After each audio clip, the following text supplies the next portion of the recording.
Chapter 1001, Tu Chi Ai. Li Xiaowei pondered for a moment, then asked softly, Granduncle Ziming has a Li Fire banner containing 5 types of Li Fire. How many of them are usable?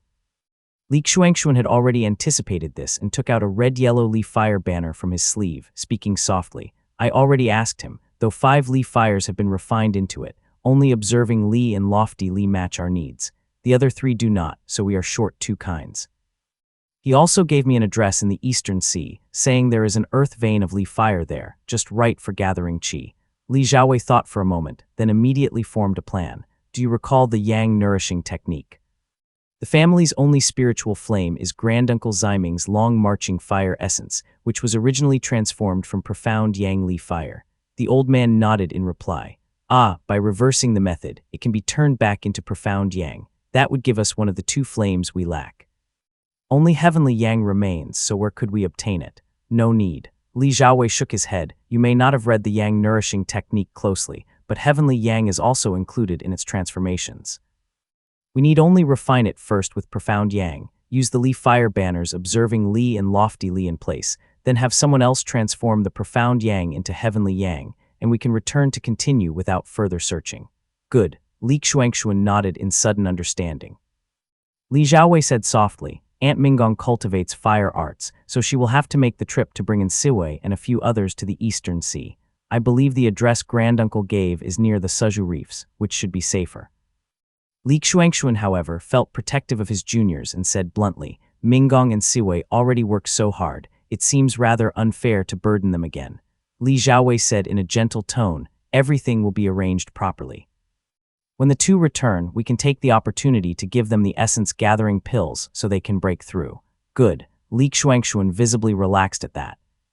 Li Xiaowei had always been decisive in handling family affairs, and was already considering the Grand Unity pure mercury, as he said softly, a place where the properties of matter undergo profound change. I have not heard much about such places, but there is one that fits quite well. Li Xuanxuan, who had been troubled over that for some time, quickly raised his brows to ask. Li Xiaowei then said in a low, firm voice, Changshui Marsh. It was once the site of a great battle, and was suppressed by the Xinyu pristine marsh seal and transformed into a vast stretch of pristine water. Later, with the combined efforts of many from the Purple Mansion realm, it was altered into converging water. It is perhaps the most fitting example of a place where the nature of matter changes. As for the whole pill treasure, the family has a mercury drop of quite high grade. It is normally reserved for whole pill Dao cultivators and unusable by others, so it has long been stored away. Now is the perfect time to use it. Li Xuanxuan was impressed by how effortlessly he had settled the matter and agreed repeatedly. Li Xiaowei simply said softly, however, Changshui Tomb is dangerous. It would be best to have a Foundation Establishment Realm cultivator in command. Let's ask Senior White Ape and Li when to make the trip. Make the arrangements as you see fit, replied Li Xuanxuan. When the spiritual qi for the 2 had been settled, Li Xuanxuan felt greatly reassured and left with a cheerful smile. The hall grew quiet. After waiting a while, Li Xiaowei took out the jade slip containing the Yang nourishing technique, gently tracing its engravings as he narrowed his eyes in thought. What a formidable spell, and such an ingenious one. Li Xiaowei knew this had come from Tu Longjian's hands, and he even suspected that the Yang nourishing technique was one of the Dongli sect's most important and vital Dao lineages. His heart trembled as he thought, this thing, why isn't even a single secret technique locked? How could not even one be secured, and just letting people read it openly like this? No sect in the world would be foolish enough to leave their techniques without protective seals. Otherwise, the Li family's own River Mountain Sutra would not have lain untouched for nearly a century. For the Grand Dongli sect to leave such a vital Dao lineage completely unguarded, and then there's the whole pill Dao, with Changshui Tomb and just the right mercury drop. Even if the mercury drop proves unsuitable, Hangzhou Dao Gate still has a Purple Mansion realm spiritual item stored away. Li Xiaowei did not dwell on it further. He casually approved the documents on his desk, set down the vermilion brush, and only then let a thoughtful expression cross his face. Now King Heng has been driven away as well. If there's another setback, things will become troublesome. The White Ape was about to head north to gather qi, and the family that was once rich in Foundation Establishment Realm cultivators was suddenly empty. Li Xiaowei pondered for a while, then summoned Chen Yang. Chen Yang, now at the 5th stage of qi cultivation realm, cupped his fists in salute. Li Xiaowei spoke softly. Zongquan Island has been vacant for too long. First, invite Master N to make a trip to the Eastern Sea. If Uncle Chenghui comes out of seclusion, have him return immediately. He paused, then added, if there is any other news, write back quickly as well. Chen Yang withdrew respectfully. Li Xiaowei sat in silence for a moment, then suddenly waved his hand. The hall doors slammed shut with a deep rumble, sealing off any prying eyes or disturbances from outside. With the sun high overhead, he took out the stone box containing the Supreme Yang spiritual item, the hidden plunder gold. Once this item leaves the deep sea, it must not be exposed to moonlight. If it meets the moon's glow, it will instantly turn into profound balance qi, thought Li Xiaowei. Pale gray spirit water flowed inside the stone box, reflecting a faint point of yellow light. His spiritual sense revealed nothing, so Li Xiaowei simply roused his mana and lifted the box before him. He felt a faint heat at the center of his brows, and the small yellow light reflected in the box vanished instantly. A speck of radiant light appeared within his Shenyang mansion. His spiritual sense burned like fire as he steadied his mind and circulated heavenly radiance hidden. The speck of radiant light instantly plunged like a falling comet, trailing a searing tail as it shot through the 12 Chonglu and sank into his Juk acupoint. Li Xiaowei kept his eyes closed for a long while as shifting light and shadow played at his side. At last he exhaled a stream of heavenly light, filling the hall with brilliant gold before opening his eyes. The golden hue in them gradually faded. A fine treasure, muttered Li Xiaowei. The heavenly radiance, hidden light that once lingered sluggishly in the Juk acupoint before slowly rising to Shenyang had now grown several times thicker, and its circulation was a lot faster. It could now surge from the center of his brows in just a few seconds. Setting aside how much stronger it's become, this speed alone is now fit for actual combat, thought Li Xiaowei. Li Xiaowei had not been cultivating heavenly radiance, hidden light for long. Even at peak mastery, most cultivators could only draw it forth in several seconds, but when he refined this Dharma light to perfection, he could unleash it almost instantly. The hidden plunder gold was far more useful than he had expected, putting him in high spirits. Yet he was not content with just this. Leaving the hall, he rode the wind to Mount Qingdu, where he entered the ancestral hall and retrieved 2 jade slips. Both spells were appendices to the heavenly scripture of the dimming Li Day. One was the 6th grade Li Fire Profound Light Technique, Great Li White Radiance. The other was the 5th grade Supreme Yang Li Fire Technique, Supreme Yang Resonance Li Art. My bright Yang Dao lineage is closely tied to Li Fire. Cultivating the Great Li White Radiance is much like what fire virtue cultivators do. It's a perfect fit. As for the Supreme Yang Resonance Li Art, though it's not a Dharma light, it is a Supreme Yang Li Fire technique, and since the hidden plunder gold is a Supreme Yang spirit item, it might even provide an added boon. Chapter 1002, A Sneak Attack I, Eastern Sea. Night surged dark and restless, yet Green Pine Island shone brightly. The immortal peak that housed the Azure Pond sect was sparse with vegetation. Iron pillars rose one after another, their bases marked with scattered dark red bloodstains from some unknown demonic creature. The blood slowly turned into wisps of smoke. A middle-aged man emerged from the forest of iron pillars, the treasures on his body clinking with every step. His expression was dark and sinister. The moment the cultivators saw him come out of the grove, they hurried to flatter him with greetings. Greetings, Lord Fei. This was none other than Fei Loya, who was once a disciple of Mount Wu. He had visited the Li family several times in the past to seek a way out of his predicament. Later, he was seized by Li Xuanfeng and sent to serve the Ning family. Decades had passed since then. Fei Loya's slightly bloodshot eyes swept sideways without replying. Several guest cultivators hurried forward, eager to attend to him and curry favor. Fei Loya was ruthless and calculating. Over the years, he had clawed his way upward by any means necessary. Born of Mount Wu, he was versed in shamanic spell arts, many of which contained sinister lesser yin methods. These methods were very effective in the southern border, which allowed him to rise step by step. A few years ago, he had finally caught the eye of the Ning family's direct descendants and was heavily relied upon by Ning Hijing, which had allowed him to reach his current position. No matter how much the Azure Pond sect guest cultivators secretly looked down on him, they still had to address him respectfully as Lord. Fei Loya removed a jade pearl from his waist and swept it around him, sealing the area to prevent eavesdropping before speaking in a low voice. Have you guys used Dharma artifacts to survey the abyss? Is there any movement within? No, my lord. One man stepped forward, presenting a palm-sized azure mirror with both hands, and spoke softly. Li Zijai has not emerged for many years. I fear his life may be in danger. Even the glimmering inquiry mirror cannot detect him, muttered Fei Loya.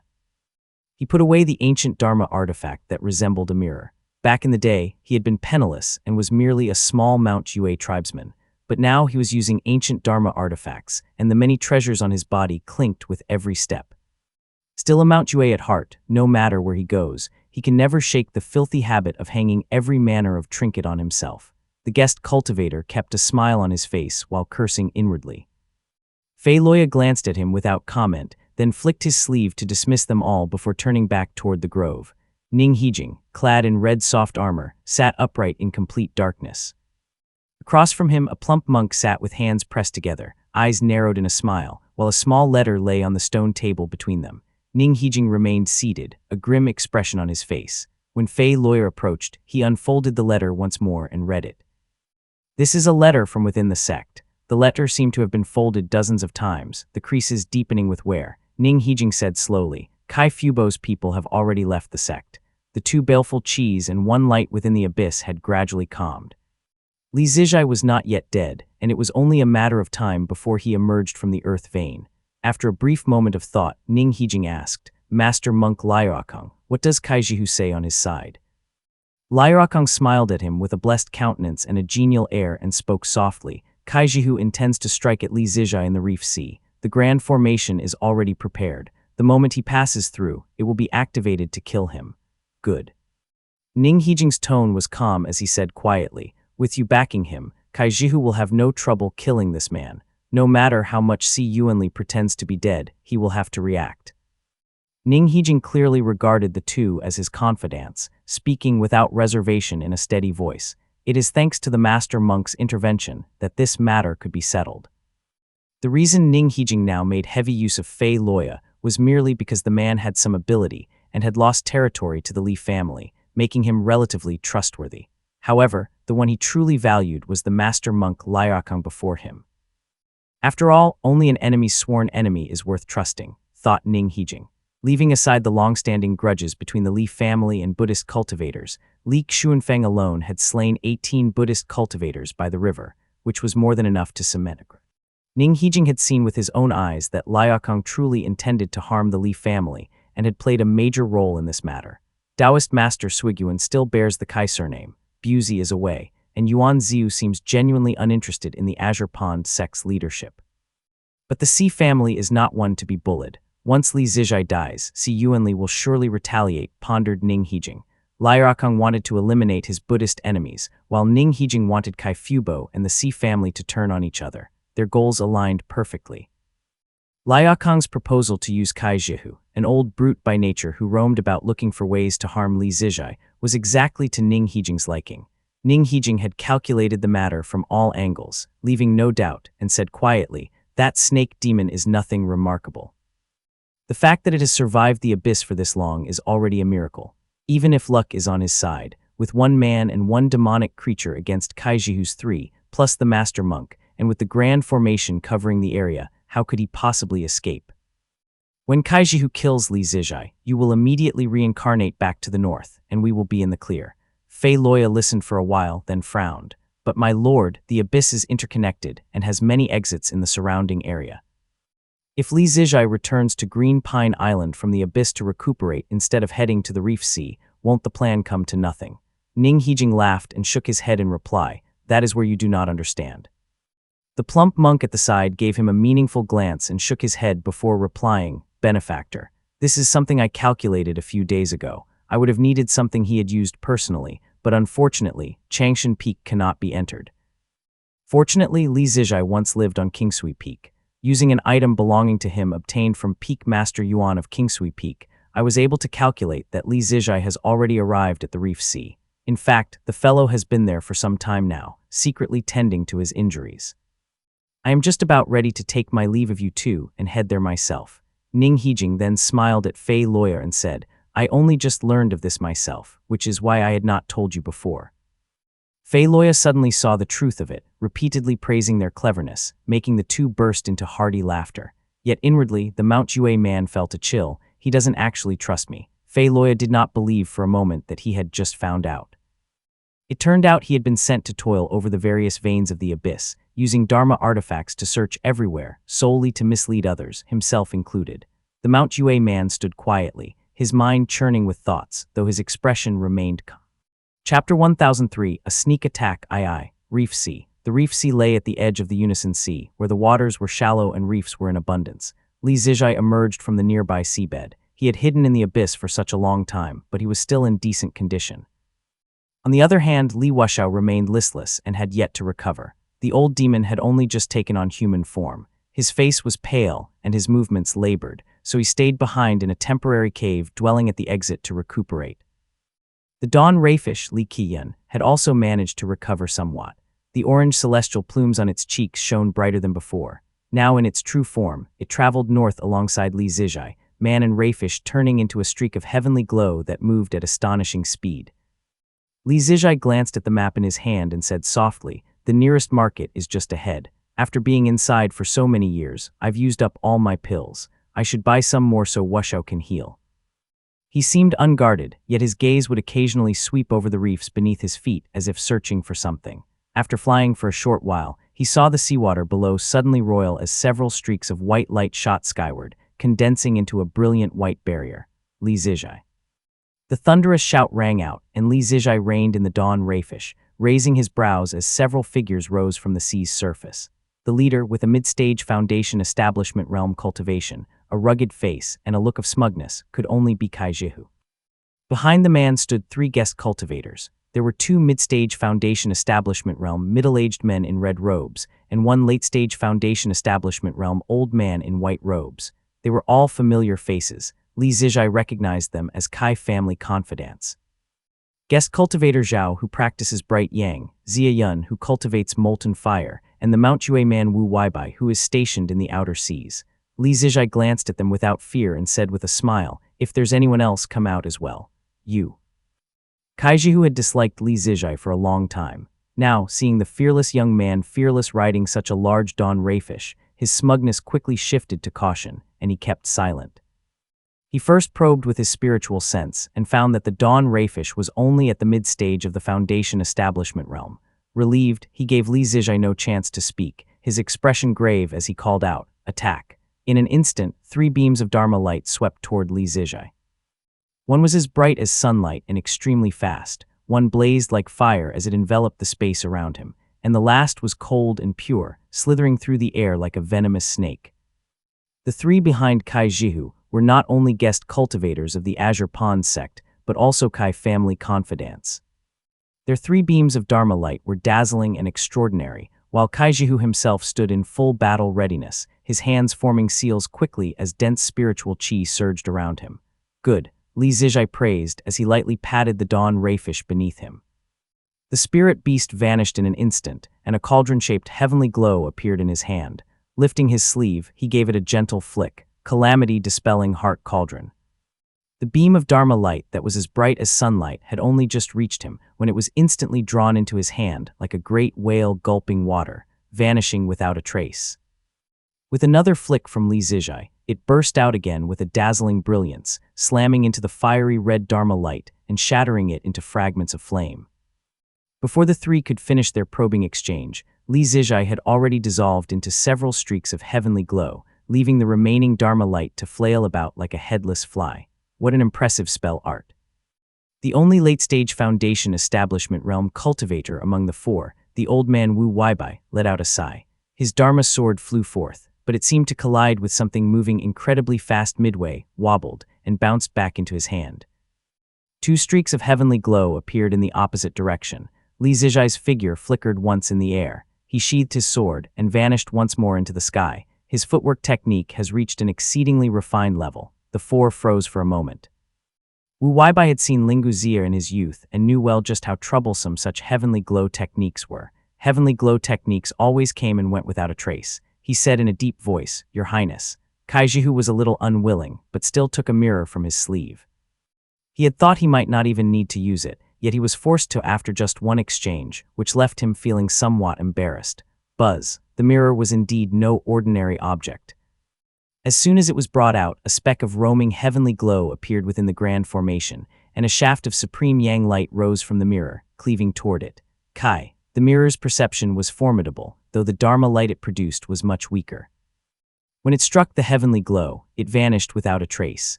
In return, a bright streak of heavenly glow was flung back at them. It had clearly been swallowed and redirected by the calamity-dispelling heart cauldron. Before coming, the four had studied Li Zijai's dawn dew gathering technique in detail and were well acquainted with its many spell arts. They recognized the calamity-dispelling heart cauldron at a glance. The calamity-dispelling heart cauldron is no easy spell art to cultivate. He must have put in immense effort. Kaijihu's brows rose as he blocked the returning radiance first. His reaction was swift as the white light in his hand leaped upward, and he said coldly, "Don't drag this out. End it quickly." Kaijihu was confident his preparations were more than sufficient. 4 people were enough to subdue Li Zijai, and with a master monk hidden in the shadows, the only thing he feared was reinforcements arriving. He shouted, "Don't be timid." Clang. The bean-sized white light in his hand struck squarely at midair, forcing Li Zijai out of the heavenly glow and revealing his figure. His expression grew a shade more solemn as he brought his hands together in a seal. Scatter. A burst of heavenly glow surged from his hands, pushing the bean-sized white light aside for a moment. He drew out his fan to block the incoming Dharma sword, and his next spell art was already prepared. Rainbow Phantom Split. Brilliant colors rose into the air, splitting into more than a dozen figures of Li Zijai, filling the sky with heavenly glow. The 4 were momentarily stunned before activating their perception technique, but the figures looked identical. Not only did the Dharma light and Dharma sword lose their targets and waver aimlessly, even the bean-sized white light hesitated. Bang! In that single breath's time, the 3 heard a violent crash. A blinding heavenly glow flashed past them, slamming hard into guest cultivator Zhao, who was forming a seal. Completely unaware, he spat a mouthful of blood skyward and plunged into the sea before his defensive Dharma artifact could even return to his aid. What? The heavenly glow transformed into a youth in multicolored robes, feathers on his face, grinning as he pursued guest cultivator Zhao into the depths. Kaijihu cursed inwardly and abruptly pulled out a talisman. "Protect me," shouted Kaijihu.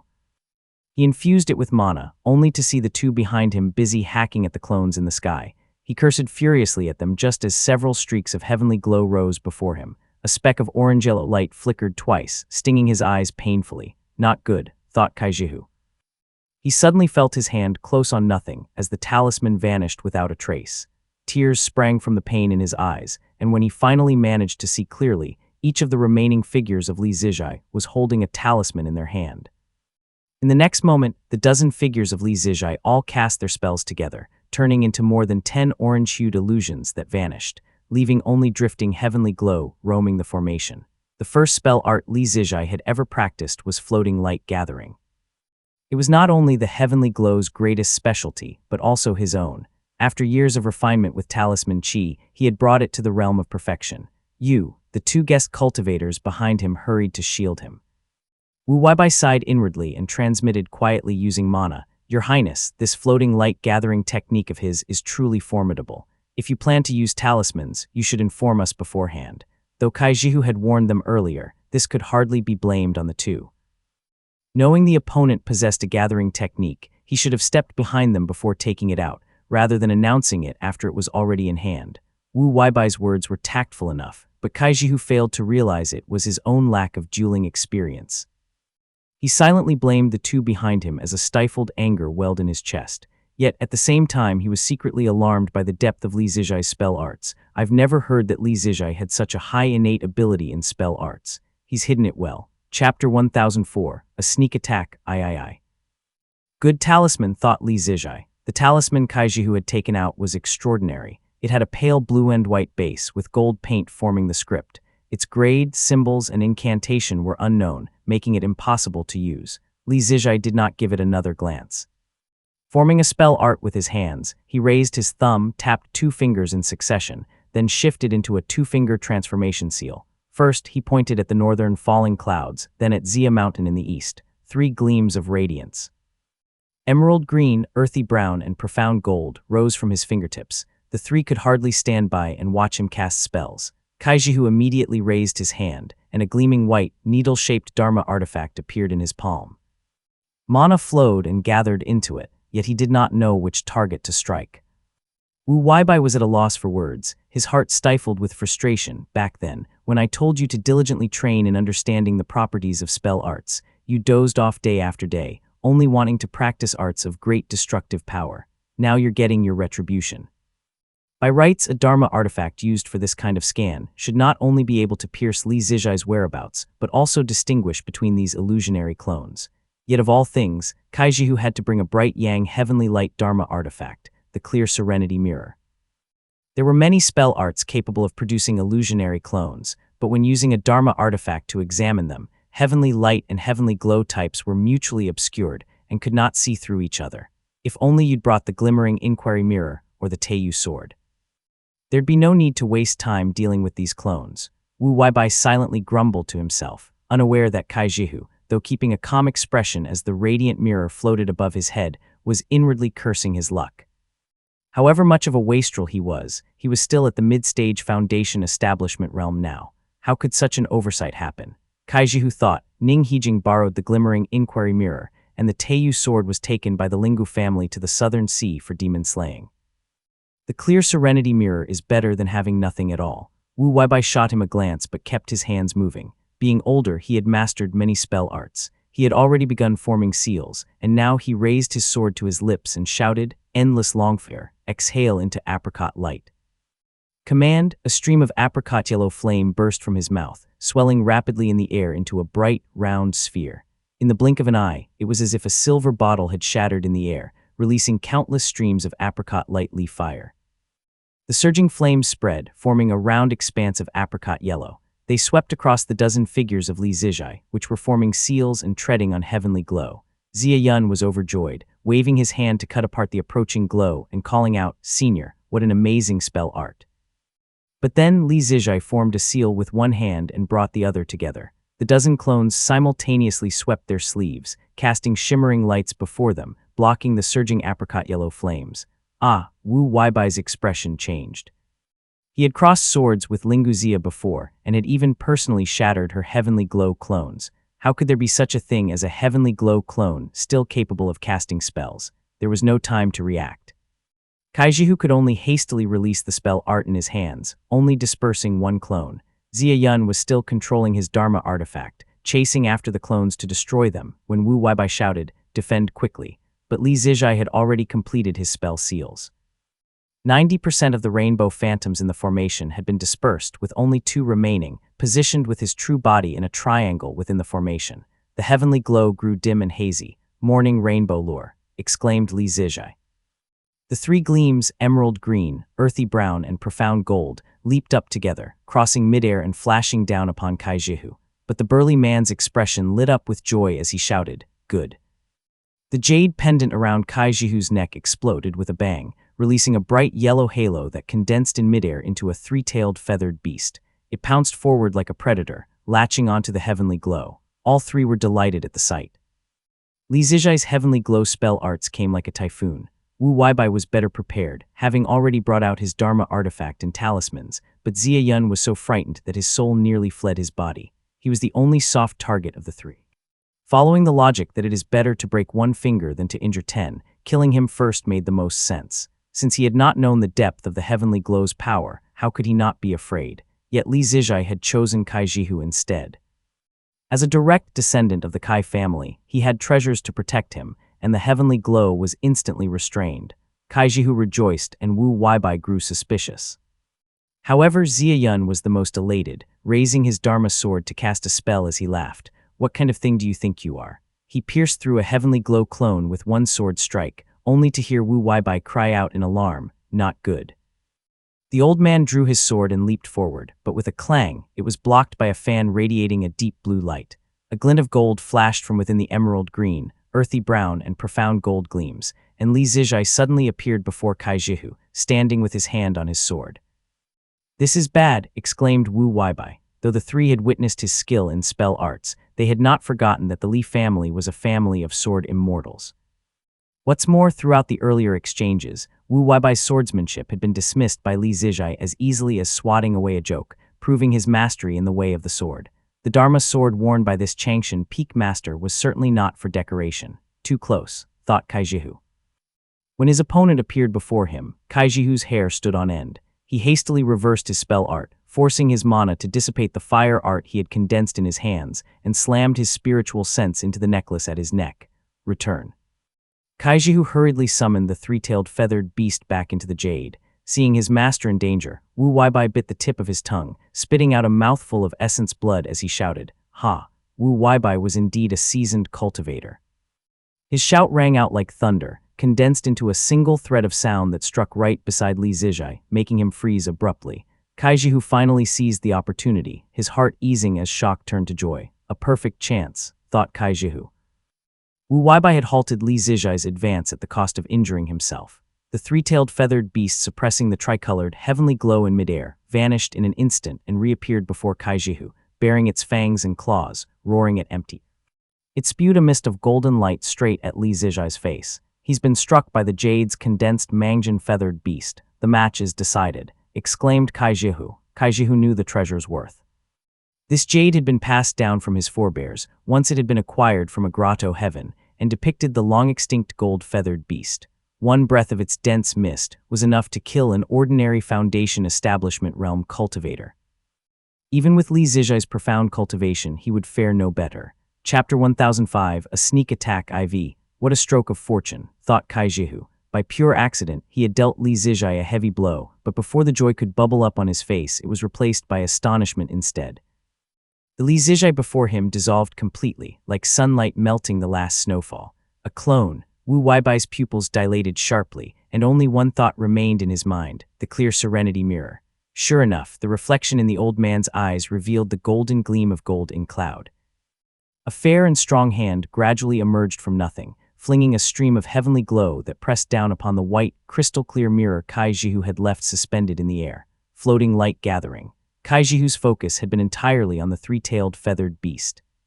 He was in no position to withstand this sudden strike, and suddenly felt his chest hollow and heavy. His blood surged upward as his spiritual sense took a heavy blow. His link to the treasure instantly weakened. A spell art can actually be used like this, thought Kaijihu. Li Zijai had seized the clear serenity mirror, and the rippling light in the air vanished at once. It was as though he held a struggling sparrow in his grasp, the weight shifting unpredictably in his palm. His other hand, already brimming with heavenly glow, came crashing down on the mirror's surface. Clang! The arc of heavenly glow dispersed like mist as Li Zijai stepped back, vanishing into the air. Before Kaijihu could react, a miserable scream rang by his ear. Ah! It turned out that when Kaijihu recalled the gold-feathered beast, the tricolored heavenly glow had veered towards Xia Yun instead. Xia Yun had been promoted largely due to his good relationship with Ning Hijing. He had also curried favor with Kaijihu when the winds shifted. Though he had some skill, he never expected that Kaijihu would recall the feathered beast, causing the tricolored heavenly glow beside him to turn and strike at him. This fellow had amassed quite a bit of wealth over the past 2 years. The white light from his body flickered a few times, slightly resisting the attack. Combined with the Foundation Establishment Realm talisman he had activated earlier, it reduced more than half the damage inflicted. Unfortunately, the strike came too swiftly for him to prepare further. Kaijihu looked up to see Xia Yun's head pierced clean through by the tricolored heavenly glow, leaving a fist-sized hole. One could faintly see the seascape beyond through the gap. The youth retreated in panic, hastily pulling out rice meat to patch the wound in his head. The Zhao fellow is still tangled with that dawn rayfish underwater. Kaijihu didn't need to look. The mana fluctuations beneath his feet had been constant from the beginning of the battle. After fighting for so long, he was already exhausted and had no desire to continue battling. He thought this man's spell arts are so profound. What in the world is Liaokang doing? Still not making a move. How much longer is he going to wait? If this goes on, Xia Yun will be dead. Now that the clear serenity mirror had been seized, Li Zijai vanished into the heavenly glow in the air again. Kaijihu had raised a tortoise shield before him when he heard Wu Weibai exclaim in delight. Kaijihu looked up sharply and saw that the figure that had turned into golden light had reappeared, falling from midair. Realization dawned, and he was overjoyed. He thought to himself, the clear serenity mirror is an ancient Dharma artifact. It's not something you can just take. The golden cloud has been disrupted, thought Li Zijai. He had been holding the clear serenity mirror, and the three would have been powerless against him if he had been able to transform into heavenly glow. Unfortunately, the clear serenity mirror was a high-grade ancient Dharma artifact from the Azure Pond sect. Its constant struggle disrupted his footwork technique. As he fell, Wu Weibai seized the chance to drive his sword forward. The Dharma sword twisted like an ominous golden and silver-ringed serpent, patterned and restless. The old man shouted, "Activate the Dharma artifact." Prompted by his words, Kaijihu dispersed the spell art in his hands, shut his eyes, and poured all his strength into activating the clear serenity mirror. The struggles of the Dharma artifact in Li Zijai's grip suddenly doubled, forcing him to split his focus to suppress it. Li Zijai's gaze swept over the scene, and understanding dawned in his heart. Kaijihu may have many treasures, but he rarely engages in real combat. Xia Yun is barely competent. Only Wu Weibai is truly seasoned. His spell arts may not be exquisite, but his cultivation is solid. As Wu Weibai charged toward him, Li Zijai formed seals and chanted with one hand while urging his spiritual sense with the other, following the link through their spiritual resonance. Qian, clang, just as Li Zijai finished, the serpent-like sword leapt toward him. The clear serenity mirror still clung stubbornly to Li Zijai's hand. Wu Weibai did not fear him withdrawing the Dharma sword. His aged eyes fixed on the composed and dignified youth before him, one hand gripping the mirror, the other pressing on the sword. Clang. An arcing sword chi shot straight toward the heavens. Wu Weibai's serpent sword was jolted halfway out of position, its tail flicking high as moon-white sword chi flowed gracefully, splitting into 3 agile arcs that flew out from the same spot.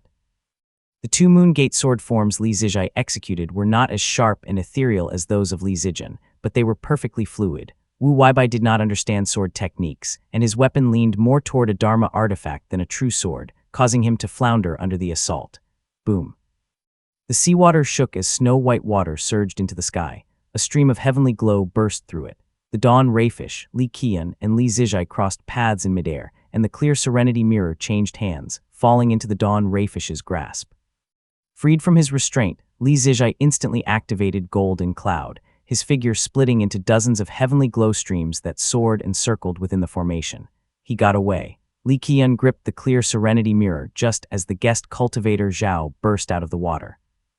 His face that was twisting in fury was met with another brilliant stream of heavenly glow that blasted him straight back into the water with a resounding splash. Having lost the clear serenity mirror, Wu Weibai and Kaijihu grew increasingly cautious within the heavenly glow. Kaijihu's face was dark, while Wu Weibai sighed and said, "Your Highness, this spirit beast appears to be a Foundation establishment realm Dawn Rayfish. It has little ability in spell combat, but it's extremely troublesome to entangle with. Zhao Fu has been pinned down and can't break free." The situation was now clear. Kaijihu and his 3 companions had no way to deal with this master and servant. If Liuakong still refused to act, even retreating would become a troublesome matter for them. "How can his mastery of spell arts be so profound?" muttered Kaijihu. He could hear the meaning in the old guest cultivator's words, but for some reason Liuakong seemed to have gone mad. He was still hiding somewhere, and had yet to make an appearance. The 2 were in a bind as 2 streams of heavenly glow rushed toward them. They each struck to defend, dispersing them with a wave. Clearly they were nothing more than illusions. Thud, a muffled sound came from the side. Xia Yun's aura weakened, and a surge of hazy flame spread out, dispersing much of the heavenly glow. Wu Weibai's heart clenched with fear as he said in a deep voice, "Your Highness." Kaijihu was seething with frustration. He clearly had fine Dharma artifacts and many powerful arts at his disposal, yet every strike felt like hitting cotton. They couldn't even touch the enemy's shad. His anger and fear had reached their peak. Could it be we have no choice but to let him leave? Wouldn't that mean all this was for nothing? Lowering his gaze to the sword chi surging from within the heavenly glow, he shouted in a deep voice, "Liuakong." The thunderous call made Li Zijai instantly more alert, and the heavenly glow drew back noticeably. Yet even after several seconds, there was no response. Kaijihu ground his teeth and shouted again, "Liuakong." Only a muffled echo returned within the grand formation. Wu Weibai's expression changed drastically, turning grim as he shouted, "Your Highness, withdraw the formation at once." Kaijihu also sensed that something was wrong. Fear flashed across his face as he quickly formed seals, guiding his spiritual sense to channel mana into the formation plate hidden in his sleeve. The bright yellow formation in midair remained motionless, firmly covering the sky. Wu Weibai nearly spat blood and almost fainted. Kaijihu formed several spell seals, but the grand formation above remained as steady as Mount Tai, not budging in the slightest. The color drained from his face as well. Wu Weibai felt a rush of hot blood surge to his head, terror flooding his heart. Trembling, he forgot all formality and cried out in alarm, "You couldn't borrow the glimmering inquiry mirror or the Teiyu sword. Isn't that right?" Kaijihu looked at him in a daze, as if waking from a dream. Wu Weibai lifted his head in despair. The three gleams of emerald green, earthy brown, and profound gold were gathering within the heavenly glow. Dozens of shimmering clones flickered faintly in the haze, like starving wolves baring their fangs, ready to pounce on their prey at any moment. Chapter 1006, Abandoned Pawn in the Formation I. Waves surged across the reef sea as a massive ship sailed through the air. At its bow stood a black-robed youth with his hands tucked into his sleeves. An elderly man with graying hair and sharply raised brows stood amidships with a fierce expression. He was adorned in gold and jade from head to toe, with radiant Dharma light flowing over him. It was a clear sign that he was a direct descendant of the Kai family. Guest cultivators stood in 2 rows on either side, each clad in dazzling spirit armor. Each Dharma artifact in their hands was more ornate than the last. Some were wielding axes or sabers, while others had spears or staves. 3 stood to the left and 3 to the right, none with a cultivation lower than mid-stage foundation establishment realm. Such a grand display is clearly arranged just for Li Zijai. In the center, Kai Buhua was well into his years, his hair gone gray.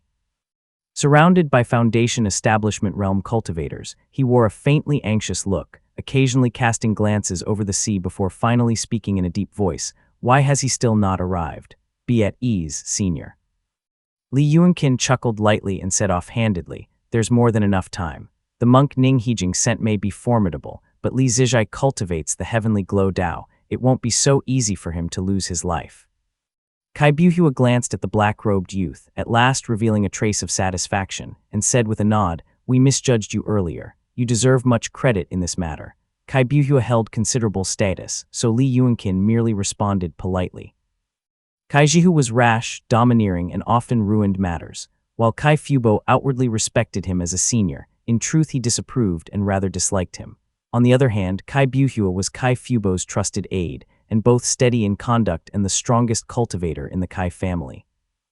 Thus he understood these matters well. The old man raised his brows slightly and said leisurely, the Lingu family is entangled with the Southern Sea demonic unrest. Si Tongyi has been kept on Green Pine Island by Ning Hijing, and the entire Si family is under our watch. Li Zijai has truly been abandoned. Kai Fubo's abilities were far from weak. He had kept the forces of several families under surveillance since Si Yuanli went into seclusion. If he had sent Kai Buhua here, he must have been at least 90% certain, with ample contingencies, that he could keep the Si family and Lingu family completely restrained. Even so, Kai Fubo had dispatched 6 peak masters, along with the late-stage foundation establishment realm cultivator of profound strength, Kai Buhua. Kai Jihu's grand formation was laden with hidden mysteries and immense power. Even if there was the slightest chance that Lingu Lanying and Si Tongyi were here, the formation could still suppress all 3 of them. Jihu is completely unaware of this, stepping into the game himself to earn the Si family's trust. Now, unless Taoist Master Yuanziu personally comes here, there will be no room left for maneuver, thought Kai Buhua. The only thing Kai Buhua feared and worried about was that the monk and Kai Jihu might kill Li Zijai too soon, leaving him without a shred of face. The Li family still has considerable ties to the Purple Mansion realm. Killing Li Zijai would likely require appeasing many with heavy concessions. It would be better to capture him alive and force Si Yuanli to back down, pondered Kai Buhua. By now, Kai Buhua was no longer worried that Yuanziu would actually take action. He thought, the Taoist master must have tacitly agreed to aim at the Li family. This is meant to test something. Otherwise, things would never have reached such a passive state. Even if he steps in to save Li Zijai, he will have lost all face. Even taking 10,000 steps back, if Li Zijai were truly saved, he'd merely return home. Could the Taoist master really kill the likes of us? All signs pointed to the outcome being set in stone. Ning Hijing's scheme was crude, but it was only because Kai Fubo chose to turn the plan to his own advantage that he had agreed to act. Otherwise, why would he bother? The old man pondered in silence, while Li Yuanqin stood respectfully to the side, his mind turning over entirely different thoughts. Kai Fubo truly wants Kai Jihu dead. Kai Buhua knew part of the truth but not the whole. This direct descendant junior of his was no gentle soul. Kai Fubo had long since tampered with the formation so that once it was activated, one could enter but not leave. He had even sent away the Teiyu sword and the glimmering inquiry mirror well in advance. As for the monk Liarakang, Kai Fubo was certain the man would not act wholeheartedly. Liarakang wants to harm the Li family, so he will definitely wait to see Li Zijai kill Kai Jihu. Even if Li Zijai refuses, he will help him do it. With that crime on his head, it will be easier to take that Wei Li's life. Ning Hejing is far too naive. With all these factors combined, Kai Fubo was eagerly hoping for this uncle of his to die at Li Zijai's hands. It's simple if the two merely fight for a while, no matter how the facts are twisted. At most Li Zijai would be thrown into the tower. But if it rises to the level of life and death, with Kai Jihu dying at Li Zijai's hands, then Li Zijai will have no defense. And that will be enough to take his life. Only then will it become a sharp sword aimed at the Si family. Kai Fubo was undoubtedly the most ruthless and calculating of all the figures in the Kai family. Though he had never met the monk Liaokong, his grasp of the situation had allowed him to tacitly align their interests. Li Yuanqin's thoughts stirred, but he merely folded his arms across his chest in silence. The Si family can even push the Li family away. What exactly are they thinking? Li Yuanqin's thoughts darkened, and he could almost see Si Yuanli's honest and serene face through the shimmering blue water. Does the Si family want to bring down the Kai family and share the Azure Pond sect with the Li family and the Lingu? Most likely not. A sudden realization struck Li Yuanqin. How many Foundation Establishment Realm cultivators does the Si family even have? Only 2 worth mentioning. And how much longer could Yuan Ziu live? How many Foundation Establishment Realm cultivators does the Li and Lingu families have? Never mind Li Zijai, master of Changshan Peak. Li Ziming is in the late stage of the Foundation Establishment Realm and a rare alchemy genius, while Li Xiaowei is a once-in-a-century bright yang prodigy. The youth's expression darkened as he followed the line of thought, more importantly. The Li family has ties with many Purple Mansion Realm cultivators. Li Xuanfeng and Li Qingheng have been urging Si Yuanli to harm the Kai family. Has Si Yuanli not noticed their selfish intent? And Yuan Ziu himself, being used as a pawn, does he feel nothing? And the Lingu family? Lingu Lanying may not be a genius, but is she lacking in methods? The Lingu colluded with the Ziyuqui Purple Mansion Realm cultivator, raising enemies in the Southern Sea to build their own power, and carried the resentment of Jiangnan cultivators along the river to pressure Si Yuanli. How could that not inspire wariness? Is Si Yuanli really aiming for such an Azure Pond sect? In Li Yuanqin's eyes, the seat of power in the Azure Pond sect was like an immortal throne covered in thorns. The sharpest belonged to the Li family and the most poisonous to the Lingu family. With the Si family's scant numbers and Yuan Ziu's dwindling lifespan, once Si Yuanli sat upon it and Yuan Ziu died, who would take over? The Li family, the Lingu family. His vision seemed to rise in an instant. Vaguely Si Yuanli's face, so honest it bordered on dull, turned transparent, and behind it appeared the figure of that unsmiling, stern-faced Purple Mansion Realm Taoist master. Be it Kai Fubo or Kai Zuxiao, they are both scissors, both axes. They dare not touch the main trunk of the Si family, so they can only cut away the 2 poisonous thorns, the Li and Lingu families on the Si family's behalf. When the Li family declines and the Lingu family loses the Southern Sea, all cultivators will tremble. Si Yuanli, feigning compassion, will denounce the Kai family for oppressing peak masters and harming esteemed families. Then, emerging like a savior, he will replace them. After that, he will lavish favor upon both families and comfort the various peaks, securing peace from then on. By the time the 2 families realize something is wrong and grow suspicious, what could they do? His face remained calm, but his heart was already quaking. So that's it. I see now. Chapter 1007, Abandoned Pawn in the Formation II. Once this thought took shape, all the Si family's strange actions finally made sense. Yet instead of feeling relief at his sudden understanding, he only felt a bottomless chill. The thought vanished as quickly as it came. The youth shivered, feeling a chill on his neck, and instinctively touched his throat. Kai Buhua caught him and immediately asked, "What is it? What is it?" "Of course it's to see if my head is still attached." Li Yuanqin cursed inwardly, half afraid that some talisman light might streak over and take his head in an instant. Outwardly, he only smiled gently as he said, "Thank you for your concern, my lord. I only feel it is a bit cold here." Cold. Kai Buhua laughed heartily, suddenly realizing, and sighed. The Dragon King of the Reef Sea cultivates the cold essence Dao, turning the seabed into a crystalline grotto heaven. It's naturally a bit cold here. If you fly further ahead, you might even see some icebergs. He turned back in a kindly manner, glanced at the people on either side, and said with a smile, "See that?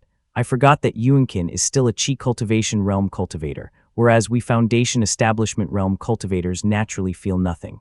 That was my oversight." Within the Grand Formation, Kai Jihu was besieging Li Zijai, intending to frame him for murder.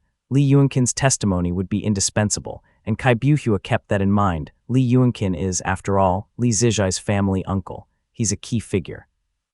Even if I'm not worried about him recanting, it's still worth winning him over. Li Yuanqin replied with a few courteous words, then turned away. After the spirit boat traveled for a few seconds, the talisman in Kai Buhua's hand suddenly flared and pointed north. "Found him," exclaimed Kai Buhua.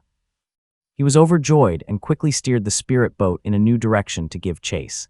Seeing nothing in the distance, the old man activated a perception technique, quickly forming hand seals and pressing his hands to his eyes. A bright yellow formation appeared, shrouding the sea, and Kai Buhua's joy grew as he said in a deep voice, "Right ahead." Li Yuanqin took it all in, his heart sinking. This old thing may be aged, but his reserves are far too deep. It's one thing to have cultivated a powerful perception technique, but he even knows a special art to enhance it by covering his eyes. Such special arts were only used in rare circumstances. For him to have trained in it showed how profound his skills were. Though Li Yuanqin's cultivation wasn't high, his knowledge was not shallow. Just a glance made his heart tighten. It seems Kai Jihu isn't dead. This old thing is formidable, and with 6 Foundation Establishment Realm cultivators. Even with Liaokong taking action and the grand formation in place, there's still a chance. His face remained calm as still water, but anxiety stirred in his heart. When he saw the others leave the boat to enter the formation, Li Yuanqin racked his brains and spoke in a low voice, "Senior, wait." At such a sensitive moment, before Kai Buhua could speak, the Kai family's guest cultivators at his side narrowed their eyes sharply at Li Yuanqin. The Kai family members were always proud, and tolerating Li Yuanqin's interference was already out of respect for Kai Buhua. How could they let him give orders to 7 Foundation Establishment Realm cultivators? Just as they opened their mouths to curse, the old man quickly stopped them and said gently, "Yuanqin, what is it?" Kai Buhua was courteous enough, firstly because Li Yuanqin was useful, with a mind deep enough to produce unexpected results, and secondly because in his view, delaying entry into the formation was completely unnecessary. Even if Li Yuanqin harbors ulterior motives and wishes to save his nephew, he ought to have entered the formation earlier. Dragging things out will only cost his nephew his life, thought Kai Buhua. Thus he was more tolerant, while Li Yuanqin only showed a look of doubt and said in a low voice, "Senior, I worry that people from the 2 families may still be nearby, and second, I fear that since Li Xuanfeng has been to the Great Ning Palace, Li Zijai might be carrying a Purple Mansion Realm talisman." A Purple Mansion Realm talisman. Kai Buhua was momentarily taken aback and couldn't help asking, "And what of it?" "I fear he might use the talisman to escape the formation. If we rush in all at once and he slips away, Heavenly Glow is so swift that we could do nothing but watch." He smoothed over his words and said softly, "Catching him is easy for us. It would be better to leave one person outside, so should he use a Purple Mansion Realm talisman to pass through the formation, they could capture him." Kai Buhua frowned. Escape talismans from the Purple Mansion Realm were exceedingly rare, capable of traversing formations through the Great Void. Of the few the Azure Pond sect possessed, most were in Taoist Master Yuan Ziu's hands. The rest were split between Sect Master Kai Jian and the late Kai Jian. Li Zijai with such a treasure. That seems an overblown concern. The old man grew doubtful, fixing him with a deep stare. Li Yuanqin paused for a breath, then, seeing his curiosity was indeed piqued, finally said hesitantly, "My lord, in truth, this formation can be entered but not exited. I fear if we all go in, we might fall into a trap." A half-concealed truth was all the more enticing. The old man froze and his heart jolted. The aged and experienced Kai Buhua needed only a moment's thought before reacting in alarm, muttering, "He means to use Jihu's life." The old man left the sentence unfinished, his face quickly sinking. He drew in a deep breath, lifted his chin, closed his eyes, furrowed his brows, and the wrinkles on his face pressed together like old bark as he said with a sigh, "Then, we wait a while longer." He waited where he was. It was already silent within the grand formation, save for the occasional flicker of light. It was clear proof that the cultivators inside had already dealt with their opponents. Good. Kai Buhua clenched his jaw like iron, exhaled, and gave his orders coldly, "You stay outside. If anything goes wrong for me inside, I will crush my jade pendant. 3 of you come in then. The other 3 should act according to the pendants of those 3. All 6 acknowledged their orders. Kai Buhua's aged face shifted slightly as he saw Li Yuanqin standing respectfully nearby, a flicker of doubt crossing his gloomy expression. So by that logic, could this brat be colluding with Li Zijai, hoping to use this to buy him some room to maneuver? And where is Liaokong? Since Jihu has been harmed, the monk should be battling Li Zijai inside the formation. He stared at him heavily, a trace of ruthlessness rising in his eyes as he thought, this is a good chance to test him. Kai Buhua suddenly broke into a smile and shook his head. As for you, Yuanqin, why not come in with me? You are Li Zijai's uncle, it's perfect to persuade him to surrender. It'll save us the trouble of anyone going in and out. Li Yuanqin understood at once, nodded, and cupped his hands, replying, I shall obey. Good. Kai Buhua laughed heartily, used his mana to draw him to his side, and looking at the youth's calm demeanor, was certain of his judgment. He thought, since Li Zijai is of the Li family, how could he not heed his family uncle's command? Even if he pretends not to hear, he will still be distracted in order to protect Li Yuanqin. Could he bear the infamy of killing his own family uncle? That's another weakness to exploit. Even if his heart is of iron and stone, utterly unmoved, and the two are not colluding, I will simply have 3 guest cultivators come in, one to watch Li Yuanqin and the other 2 to help me subdue Li Zijai. Would that not be effortless? He already has a mortal enemy in Liaokang. Even Li Qingheng can do nothing here, let alone this man. Chapter 1008, Liaokang I. Drops of pristine water fell in a steady rhythm within the grand formation, clear light flowing as waves of heavenly glow rippled through the air. As Kai Buhua stepped into the formation, he found it empty of people, with only a golden pagoda standing unmoving amidst the heavenly glow.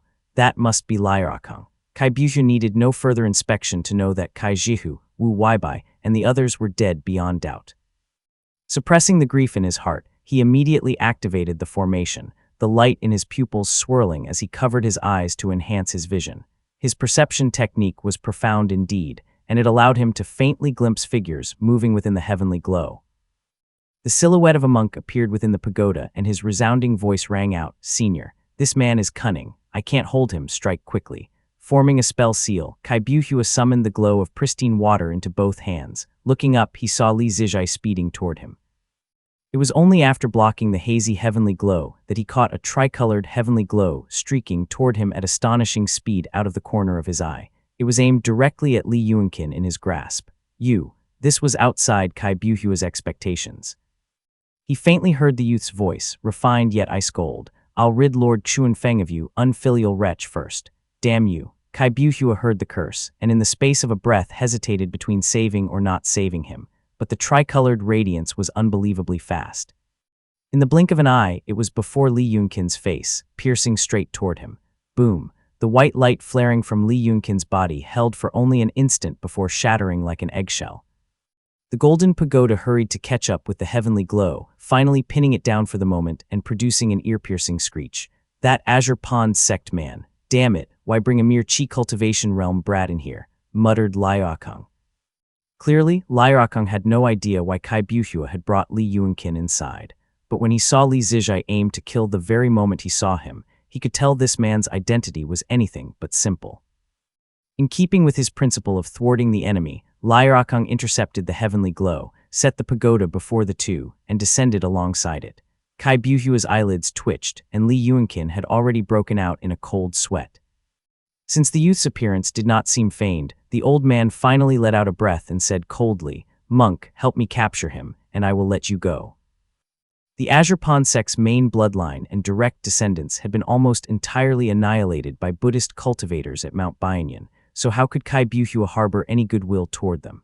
Yet, being an old man, he still felt a faint sadness for the main lineage. What's more, having brought so many cultivators here, victory was almost certain.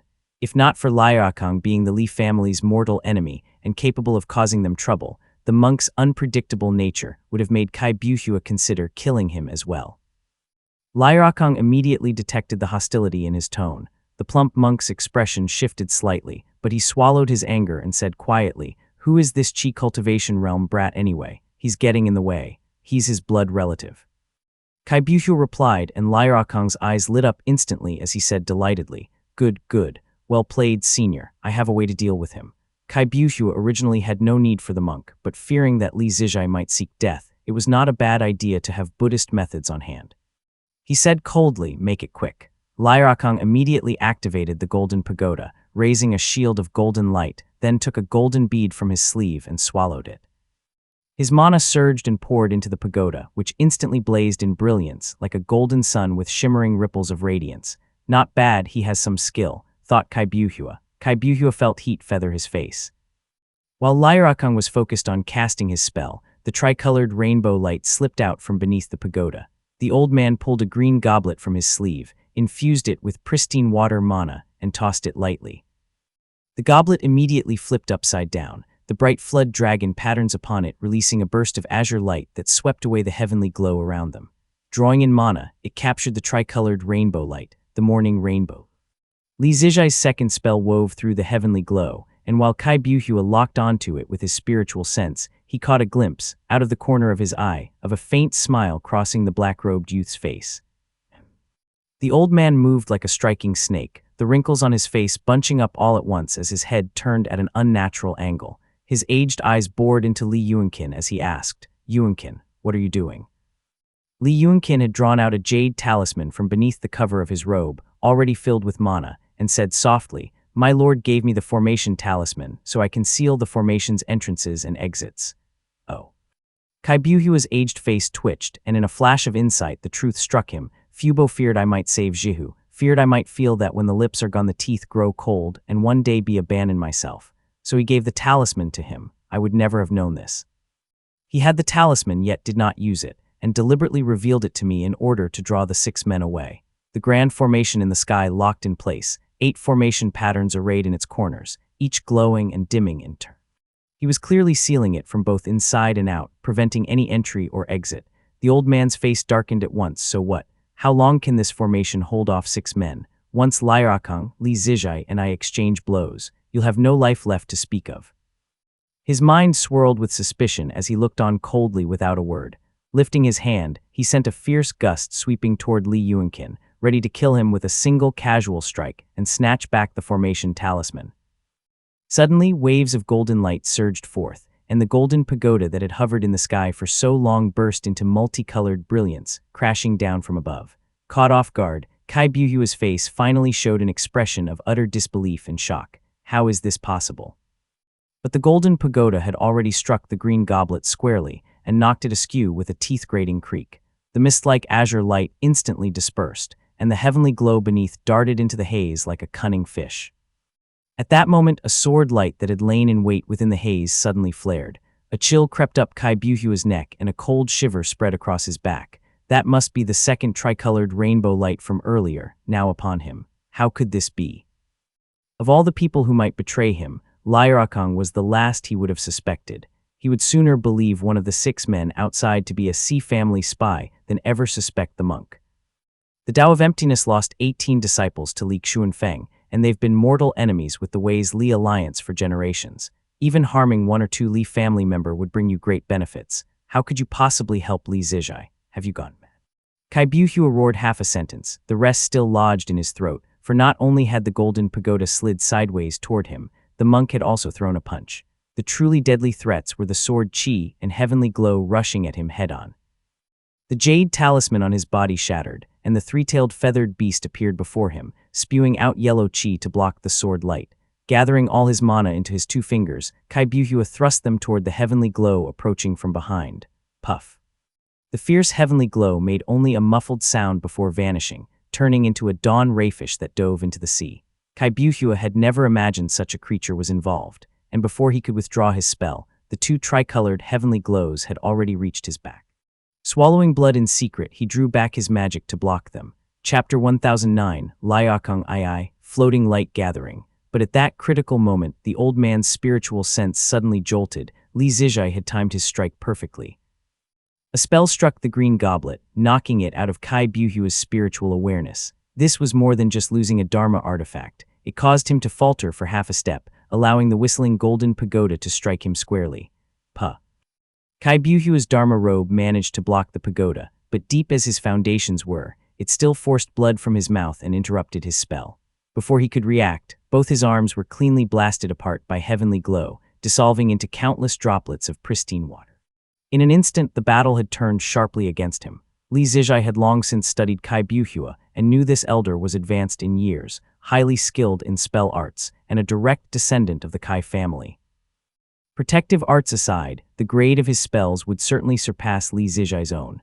Thus, the 2 heavenly glows struck directly at his arms and blasted them into a spray of pristine water. This rendered him unable to cast spells for the moment. At that moment, Lyrakang's golden pagoda crashed down, sealing his body in place. As for Li Yuanqin, he cared not in the slightest who lived or died. He had already bolted far away, clutching his head, and was now curled up at the far end of the formation.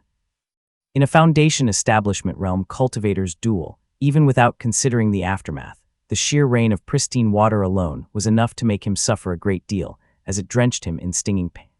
He pulled 5 or 6 talismans from his sleeve in quick succession, but he was already pulled up into the rosy clouds in a flash of multicolored light. Li Zijai stood before him, refined and handsome, with relaxed brows and ash-gray eyes. Heavenly glow flowed over the feathered robe he wore, accentuating his extraordinary bearing. In one hand he gripped the green goblet tightly. No matter how it shook, the Dharma artifact could not escape his grasp. With his other hand controlling 2 streams of heavenly glow, he looked at Li Yuanqin with a gentle familiarity and said softly, "Little uncle." Li Yuanqin looked rather disheveled. He glanced at him once and only said quietly, "I greet the master of Changshan Peak, Green Pine Island." Ning Hijing sat quietly in the hall. Before him stood a middle-aged man clad in rattan armor, arms folded across his chest. 2 gourds hung at his waist, trembling slightly as if something inside them was struggling. This man had entered the grand formation and fought his way up to the immortal peak. The guest cultivators had either dared not stop him or were subdued in just a few moves. Ning Hijing hadn't even had time to flee before he was cornered in the hall. Fei Loya stood respectfully at the man's side, the jade talisman in his hand glimmering faintly. It was clearly the key to opening Mount Yue's grand formation. Ning Hijing had long known he was not reliable and had promoted him solely to pass information to Li Yuanqin.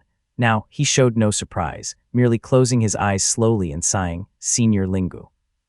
The man before him was none other than Lingu Rao, who had once entered the great Ning Palace alongside Li Xuanfeng, bringing 2 prodigies of the Kai family with him. Known as the Reyazi Scorpion, Lingu Rao had once stood equal to Tang Shedu and Li Xuanfeng in fame. Though modest in manner, and without a particularly loud reputation, he remained a figure far beyond the reach of most even in the current Azure Pond sect.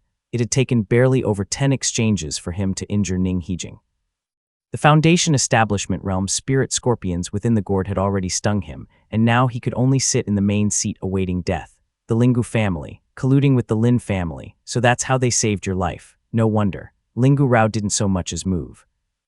Knowing he could not escape, black blood welled bit by bit on Ning Hijing's lips as he said quietly, "Kai Buhua and the others have left the sect. Si Yuanli must have made his move inside as well, sacrificing Li Zijai. Good, very good, good." Lingu Rao let out a short laugh and said lightly, "From beginning to end, Lyrakang has always been Li Yuanqin's man. Fei Loya, you deliberately leaked information, thinking it was Fei Loya who passed the message. No, it was Lyrakang all along. Fei Loya was only here to keep you from escaping." "Impossible," Ning Hijing laughed derisively and said coldly, "He's a Li, what monk of the 7 Daos would side with them? To willingly become prey that lengthens the lifespan of his peers. Purple Mansion Realm cultivators, make your move." "This matter will not see the Purple Mansion Realm cultivators take action." Lingu Rao's voice lowered slightly. Though this man from Mount Yue had unremarkable features, his gaze was razor-sharp, stabbing straight at the person before him as he replied, "As for why, it is naturally because of a portion of the Merciful One's Dao lineage from Qinling Temple was left behind by Li Xuanfeng, and a Buddhist cultivator's treasured artifact." Ning Hijing exhaled with difficulty, caring nothing for such things anymore. The smiling face of Kai Zuxiao appeared in his mind's eye, and he spoke softly, "What of the sect master?" Only then did Lingu Rao recall the Qi cultivation realm sect master, and he shook his head in reply, "It has nothing to do with you." The face of Ning Hijing, always cold and overbearing, finally softened. Lowering his head, he murmured in a tone of plea he had never before used, "The sect master is benevolent and gentle, a friend to all peaks, and has never harmed anyone. Taoist Master Buzi is still away, please, my lord, for his sake, spare his life." Lingu Rao repeated, "It has nothing to do with you." Ning Hijing finally froze like a statue, sinking quietly into the main seat as Fei Loya stepped toward him. Lingu Rao casually turned away, walking out of the great hall and gazing into the resplendent morning sun. The golden red light fell across his face as a heartrending roar echoed from within the hall, Kai Fubo, fools to have trusted a tiger and wolf, fools to have trusted a tiger and wolf." Ning Hijing's voice, thick with choked hatred, still carried that same domineering, imperious ferocity as it rang from the hall, passing through the open doors and echoing across the peak for a long time. Lingu Rao paid him no mind, as his gaze stayed fixed on the horizon. Si Yuanli. In truth, Lingu Rao had not coordinated this trip with the Si family, but now that he had acted, even if Si Yuanli wished to remain still, he would have to make a move. He muttered, "After all, Si Yuanli has been waiting for me to strike." The Si family had remained motionless, leaving the Li and Lingu families to grow increasingly vulnerable. The Li family, far away at Moongaze Lake, was beyond the Kai family's immediate reach, so only Li Zijai could be targeted. The Lingu family, however, was closer. Its power in both the prefecture and at sea had been steadily stripped away, suffering even more. Si Yuanli, for his part, was happy to watch the Kai family weaken both houses, while quietly waiting for the slow slice of a dull blade until the two could endure no more. Thus, when Li Zijai, Li Yuanqin, and Lai Rakong brought down two members of the Kai family, Lingu Rao seized the opportunity to act. Otherwise, who knew how much longer Si Yuanli would delay? As it stands, our two houses have become the first to strike and are now deeply involved. Should Suiguan or Buzi bear grudges in the future, the Si family will not be left alone to stand at the forefront. Whether he moves or not, Si Yuanli holds the winning hand, thought Lingu Rao. Lingu Rao understood the scheme well. The longer the delay, the greater the loss for both families. It was better to simply fulfill Si Yuanli's aims early. He pondered, with Purple Mansion Realm cultivators behind you, you naturally sit firmly in the fisherman's seat, free to direct the game. But 30 years from now, who can say? Soon, he let the thought go and walked forward with a bright smile. Outside, the morning sun flooded the sky in gold. The middle-aged man's expression lit up, a look of relieved ease flickering in his eyes as he chuckled softly. So long as Zyukui stands, my family will remain an evergreen tree. Chapter 1010, Seclusion I, Mount Wu. Mist-like spiritual energy drifted in all directions, flowing along the patterns carved into the jade stone. At the highest point, all the gathered auras converged atop a jade pillar beneath the radiant morning light. Li Ziming sat upright upon it, his pale white Taoist robe embroidered with golden patterns fluttering gently. His cultivation had reached its peak. Though the jewel steps technique was difficult, he had discovered that as his cultivation deepened, it could be constantly cross-referenced with the Huai River map, an ancient spirit artifact of the Purple Mansion realm from years past, making his progress much easier. Now, after years of cultivation, and having encountered several moments of profound enlightenment thanks to his past fortunes, his progress had not been slow. That very morning, with brilliant sunlight and pure energy in the air, he happened to complete this secret technique. The Jewel Steps is a secret technique for cultivating mental fortitude and enhancing spiritual sense. With the Radiant Origin Pass as its wondrous method, its radiance can illuminate the entire mountain, allowing a cultivator's mana to remain clear wherever it reaches, free from the scourge of inner demons, thought Li Ziming. The Jewel Steps manifested upon his immortal foundation. If he were to unleash the Radiant Origin Pass now, both side towers and the central Radiant Gate would have faint, illusory Jewel Steps. Knowing this well, Li Ziming chose not to activate his immortal foundation. This could be troublesome. I wonder how much the sects know about Mingwang's immortal foundation. The Jewel Steps are clearly different in some aspects. If they have the records left by Wei's Li from those years, they might see through the fact that I've cultivated it. Li Ziming murmured inwardly, thinking to himself, I fear it would be unwise to engage in any more duels. He let out a long breath, raising his head to glance at the dripping water clock beside the jade pillar, where 54 round jade pearls lay piled together in the tray below. I originally estimated it would take 10 years to master, yet it took barely half that time, thought Li Ziming. That was a good thing. Li Ziming withdrew his gaze, took out a pale purple jade slip, and flipped it over to read. The next secret technique was the Great Fisher. This secret technique was related to perception technique arts. Its text was much lengthier, and nothing was familiar to him. Li Ziming skimmed it briefly, then froze and thought, its difficulty is several times greater than the Jewel Steps. And if I account for the mutual repulsion between certain secret techniques, the time it will take becomes even harder to estimate. Moreover, Li Ziming reckoned that the Huai River map from back then was a Purple Mansion realm spirit artifact connected to both the Radiant Origin Pass and the Everbright platform, which had greatly benefited his cultivation of the Jewel Steps.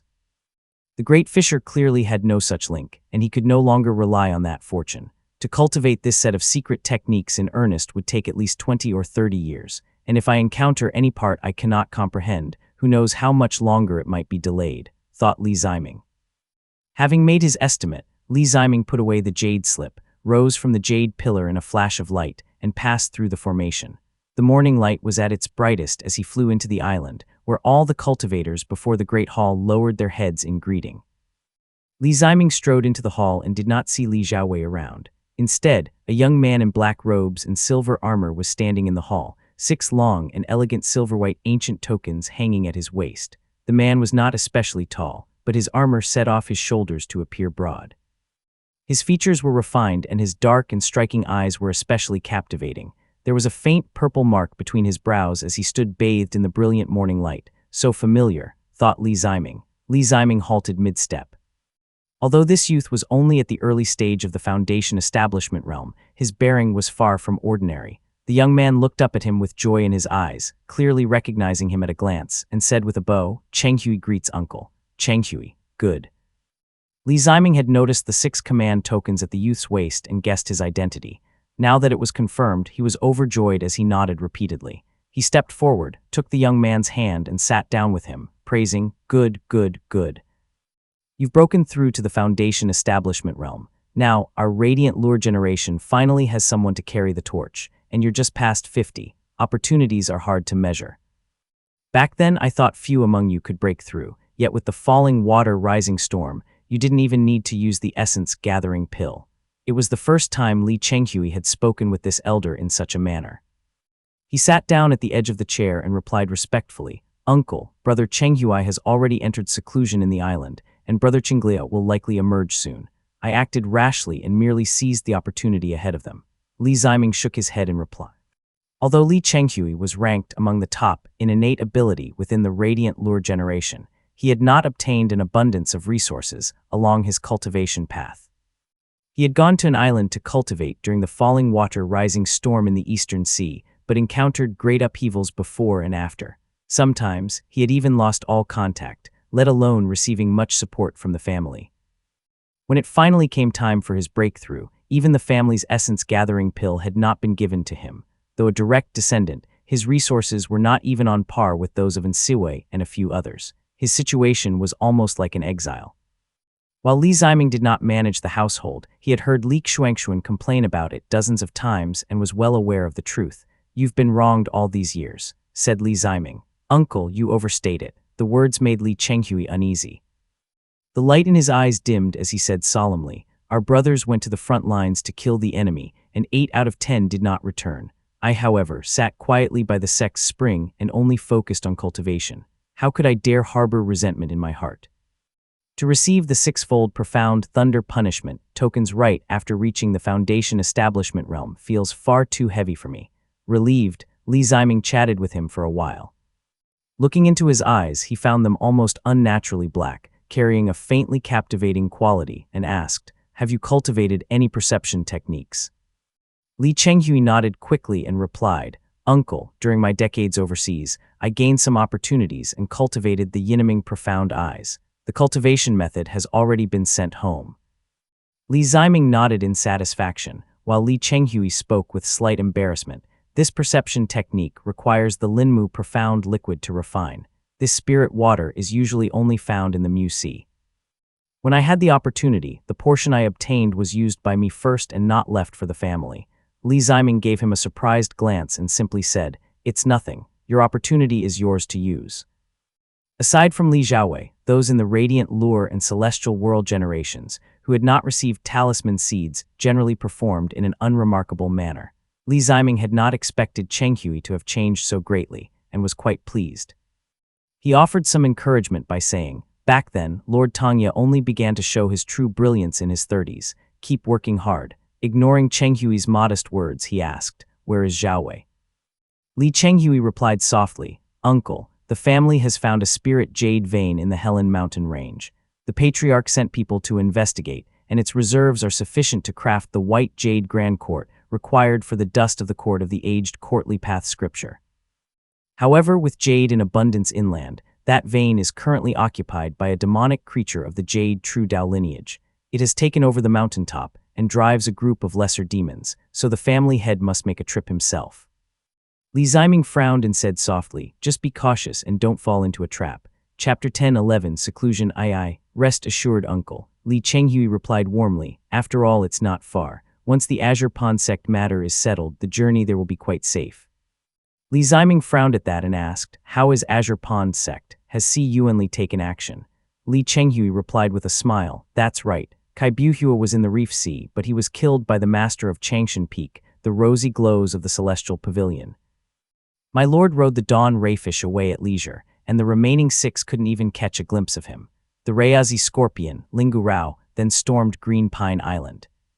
Fei Loya activated the Grand Formation, Ning Hijing was defeated and killed, and the Sword of the Fleeting Azure, Si Yuanli appeared in the main hall, capturing Kai Fubo and the others who had seized control of sect affairs and slighted the various families, and rescued the sect master. He paused, then explained, the sect master is now in seclusion for a breakthrough, and Si Yuanli is the one managing the sect. Oh, that was an enormous amount of information. Li Ziming took more than a dozen seconds to digest it before asking, and what about little uncle? Li Chenghui understood and replied quietly, my lord endured humiliation, feigning compliance with the Ning family and Kai Fubo, and gained Si Yuanli's favor. He is now also in seclusion, breaking through to the Foundation establishment realm. Good. Li Ziming finally breathed a sigh of relief, paused for a few seconds, and said with a smile, Brother Zijai is truly formidable now. Indeed, Li Chenghui said softly, I've heard my lord's spell arts are extremely profound, and even surpass Lingu Zia of old. He's known as the foremost master of spell arts in the Azure Pond sect, and now that he leads Jiyushan Pavilion in charge of spell arts, he's truly among the top figures. I've also heard he carries a long sword but never draws it, relying solely on spell arts in battle. However, rumor has it his swordsmanship far surpasses his spell arts, and if anyone could force him to draw his sword, it would cleave the skies, revealing the true elegance of a sword-immortal family. As Li Chenghui spoke, a proud expression appeared on his face, his eyes brimming with joy. So that's how it is. Li Ziming was half convinced, mulling over the thought in his heart. In the past, I always heard him say that Zijin's swordsmanship was even stronger, yet I never imagined his sword and spell arts would now advance together to this degree. He has already far surpassed me. For now, he chose to believe it and said with a smile, good, third brother now has great prestige. If anything happens in the future, he'll be able to uphold the family. Li Chenghui responded, then heard footsteps coming from the front of the hall. Li Xuangshuan hurried in from outside. The elderly man was wearing a pale blue long robe, and his white beard was flowing in the breeze. A talisman brush that had been in use for nearly a century hung at his waist, and his gaze was earnest. Minger, grandfather. Li Ziming rose to greet him, glancing at the two behind him, one boy and one girl, both just over 10 years old. The boy's chin was slightly pointed, his smile warm and inviting, while the girl was very polite, bowing her head and greeting everyone repeatedly. Though he had spent most years in seclusion, Li Ziming still recognized Li Zhongqian and Li Qiuan. Smiling faintly, he asked softly, has Ant's life jade shown any signs? None. Li Xuangshuan had been checking it day after day, almost living in the ancestral hall.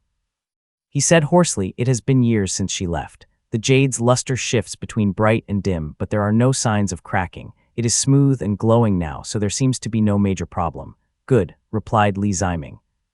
In truth, both Li Ziming and his grandfather knew that this life jade was almost certainly of no real use if she was by the dragon monarch's side, but it was at least some comfort and something to hold on to. Li Ziming sat quietly, listening as they recounted the events of recent years one by one, until the sun had set, the daylight in the hall dimmed, and mana lamps flickered to life, casting bright light all around. When they had finished speaking, Li Ziming chuckled, took the old man's hand and spoke gently, Grandfather, my cultivation has reached a bottleneck, and the family is flourishing. I will enter seclusion to break through to the Purple Mansion realm. Li Xuangshuan paused, gazing at the young man before him in Taoist robes. The old man lowered his brows and eyes, unable to speak for a moment, and finally said softly, you all may leave. Li Chenghui led the two children out with a solemn expression. Li Xuangshuan had lost his father at birth, and later sent off 2 elders. After Li Xuanfeng's death, he had sent off those of his own generation as well.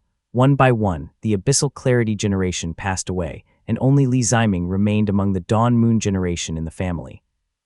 For a moment he found it hard to speak. Silence fell over the hall until Li Ziming spoke softly. In my youth, I was ignorant and caused grandfather, father, and uncle to worry. When my father passed, I did not even see him one last time. That was the height of unfilial conduct. Of all my failings, the root lies in my own cowardice.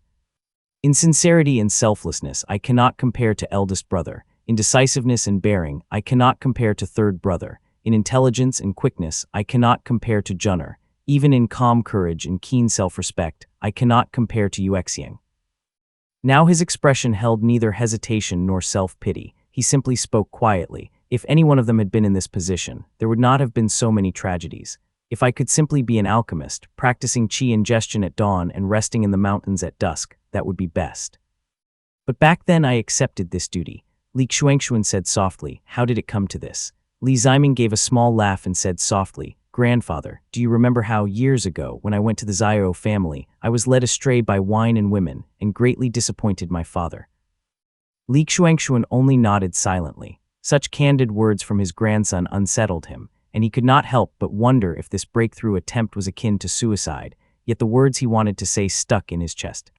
Li Ziming merely sipped his tea, speaking as if telling an aftermeal anecdote. That woman was actually a refined young lady. Every time I went to see her, my heart would burn hot, but each time I loosened my trousers, I would start to freeze up.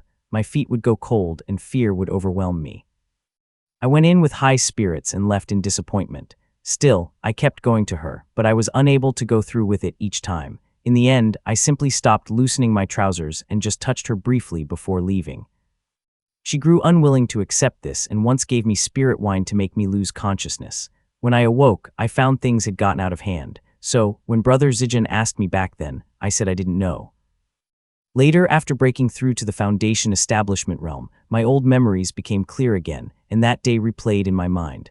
I was so terrified that, even in my drunkenness, I clutched my trousers tightly, not daring to let go. She tried more than once, but could not pry my hand open.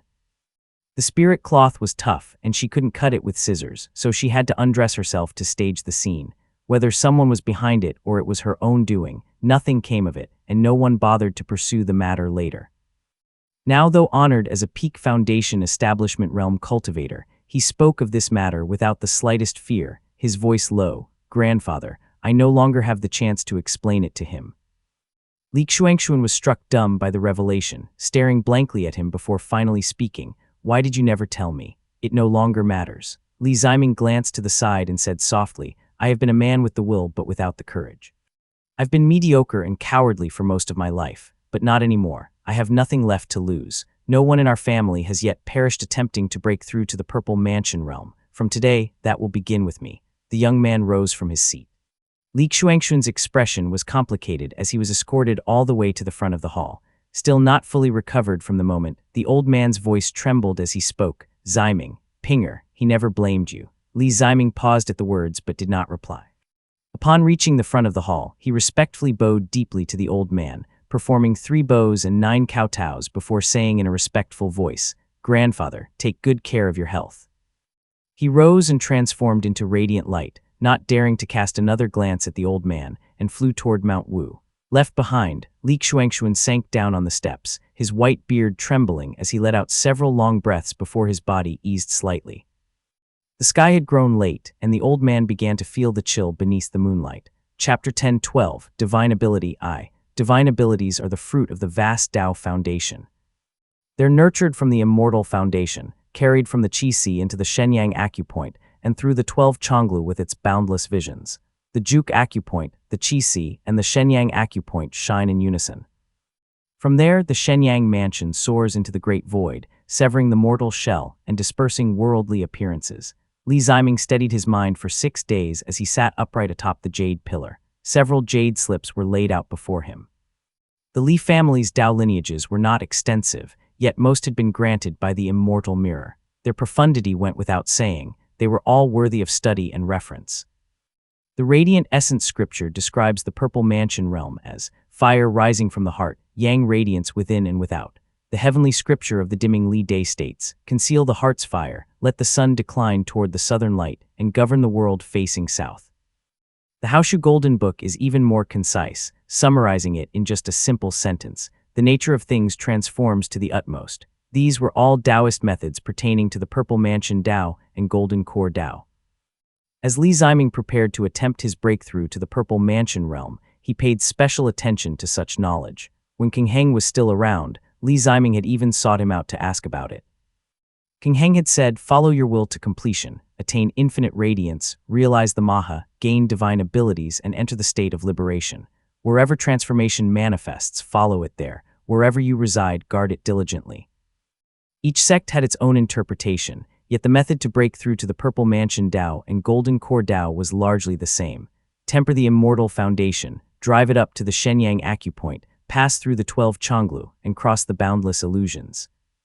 It was easier said than done, as just the step of driving the immortal foundation up to the Shenyang acupoint was enough to halt 90% of cultivators. The Purple Mansion realm cultivation methods each had their own techniques, yet once the immortal foundation stirred, left the Qi Sea, and began to ascend into Yin Crossing and Spirit Gate, the cultivator's entire cultivation would surge upward. There was absolutely no turning back, which meant that failure to break through to the Purple Mansion realm inevitably led to instant death, usually without any chance of survival. To begin on this upward path, one first had to ignite the Juk acupoint, then move upward into the Shenyang acupoint. If their mana reserves were insufficient, their immortal foundation of too low a grade, or their Taoist mastery too shallow to handle excessive depletion, they would burn out before even reaching the Shenyang acupoint, dying on the spot. Back then, Lian Cheng and others secluded themselves for several years, only to make a hasty and failed breakthrough, transforming into a celestial phenomenon before falling at this very stage. They had collapsed at the very first hurdle. Those who perish here have their cultivation dissipated. Though the celestial phenomenon may be grand, it drifts away like cloud smoke, and no precious spirit items descend from it, thought Li Ziming. If one successfully soars into the Shenyang acupoint, they must manifest their divine ability. The higher the grade of the immortal foundation, the more secret techniques one has cultivated, and the deeper one's understanding of their own Tao, the easier it will be to manifest a divine ability. This process was not long, lasting only about 6 years. Failure in refining the divine ability is where rogue cultivators and family cultivators most often fell, for their foundation grades would be inferior, their secret techniques fewer, and even their Tao comprehension lacking compared to others, leading to a hasty downfall. If in the end one could manifest the divine ability within the Shenyang acupoint and use it to propel the Shenyang mansion into the great void, they will regard the mortal flesh as nothing. In the immortal Tao, this is called severing the mortal body and dispersing worldly appearances. For Buddhist cultivators, this would be pushing the Shenyang acupoint into the Pure Land, attaining the state of non-retrogression. To enter the great void, one must first experience the thought of obscurity, forgetting both self and surroundings. Often one would sink into it, lingering without wanting to leave. It may break in a few days, or they may remain immobile for decades. By then, the mortal body has already been severed, yet they remain unaware, sometimes staying trapped until their lifespan ends. This is where the differences in time taken to break through to the Purple Mansion realm come from. Ningguan and Yang Tiania have most likely halted at this stage. Ningguan's situation is uncertain, but according to rumors, Yang Tiania had, in all likelihood, remained in obscurity until his lifespan was nearly exhausted, with no chance of reversal. At this stage of success, half the phenomena of the Purple Mansion realm are already present. If one were to perish now, the celestial phenomenon might blanket a region, showering it with spirit items, or affect several prefectures, turning into a natural disaster. In the past, Yuan Licheng, the Yuan family's ancestor, had failed in his breakthrough, to the lament of all. The overcast rain had shrouded several prefectures. Even with the Azure Ponsec's means to extend the phenomenon's duration, the effect was still not to be underestimated. Only after piercing through the thought of obscurity did one have the chance to face boundless illusions. The illusions last but an instant with the divine ability held within. If one failed to cross, all cultivation would be lost. However, if they succeed, they emerge from seclusion having attained the Purple Mansion realm. This is how it is now. In ancient cultivation, one still had to face the 3 tribulations. After passing them, those from the Thunder Palace would already be waiting, one to drive the lightning and another to stir the clouds and call down profound thunder to smite evil. Even if you lived an upright life, it was hard to avoid harming others, and all their suffering would be returned to you. Such calamities no longer need to be crossed nowadays. Otherwise, with Li Ziming's combat abilities, whether he could survive would truly be uncertain. He merely sorted through the key points, put away the jade slips, then searched his storage pouch for a vermilion brush. Using mana as ink, he infused it into the brush, making it shine brilliantly. Li Ziming thought to himself, with the radiant violet pill my master gave me, I won't fall at the first hurdle. And if I pass away in meditation, there should be quite a few spirit items. He pondered for a long while, estimating the scene of his own death, then casually set up a formation to encircle the jade pillar. Standing beside it, he began writing with swift strokes. The desert city walls have crumbled, and gathering chi is especially difficult. If I die, the skies will gather their radiance, sand and smoke will billow, and the radiant origin will overflow. I bind it with a formation to benefit future generations. Li family descendant, Ziming. Putting away the brush, he flew atop the jade pillar, brought 2 fingers together, and gently traced a circle on its top. Although the jade pillar was of high quality, it was not especially sturdy. Li Ziming only needed a single stroke to carve a small groove into its center. Blowing away the jade dust, Li Ziming retrieved a small golden-red ring from his sleeve. The small ring was no thicker than a pinky finger. It was neither gold nor silver and was shrouded in a faint red glow. Li Ziming embedded it into the groove he had just carved. It was the Sun Seeker ring. This treasure's material and grade were unknown, but it was at least an ancient bright yang item. Li Ziming had deliberately taken it out and placed it at his seclusion spot, perhaps to invite a good omen. He let out a self-deprecating chuckle, then took out an ink-colored jade box from his sleeve and set it on the table. Inside was a white stone the size of a fingernail, its radiant light shining brilliantly, like mist and smoke, the radiant sky stone. This spirit item was used to condense a divine ability. Li Ziming dared not gaze at it too long. He also took out the radiant violet pill with 5 golden patterns and placed it on the table alongside it. He swallowed a calming pill, then sat on the meditation mat beneath the jade pillar. Letting the light and shadow intermingle around him, he regulated his breathing for 3 months before finally opening his eyes, which now held nothing but calm. Buzz, the pure white jade bottle on the table lurched, its mouth tilting as a perfectly round pill flew out. Li Ziming wrapped the pill in a layer of mana to prevent its medicinal power from dissipating. Yet the radiant violet pill, forged from numerous treasured panaceas, shone brilliantly the moment it emerged. It was like a miniature sun leaping into the air, illuminating the entirety of Mount Wu in dazzling light. He swallowed the radiant violet pill and instantly felt a surge of heat burrow into his chi. The radiant light mana surged in golden white waves within his chi, sending white vapors roiling. The radiant pass, built from white bricks, its refined battlements, and the 72 ridges atop its corner towers all gleamed brightly like the gates of heaven. Intricate patterns adorned its white base, shining with radiant light. Chapter 10:13, Divine Ability II. As the sun-like radiant violet pill fell into the chi, bright yang energy rained down, flooding the entire chi and instantly submerging everything in golden brilliance. Boom. Fortunately, the Radiant Origin Pass was itself a suppressive immortal foundation and reacted immediately. As if provoked, the Radiant Pass leaped from the chi, pressing down upon the sun-like radiant violet pill, holding it in place and maintaining its pill form. Good. This spared Li Ziming the trouble of splitting his focus to suppress it.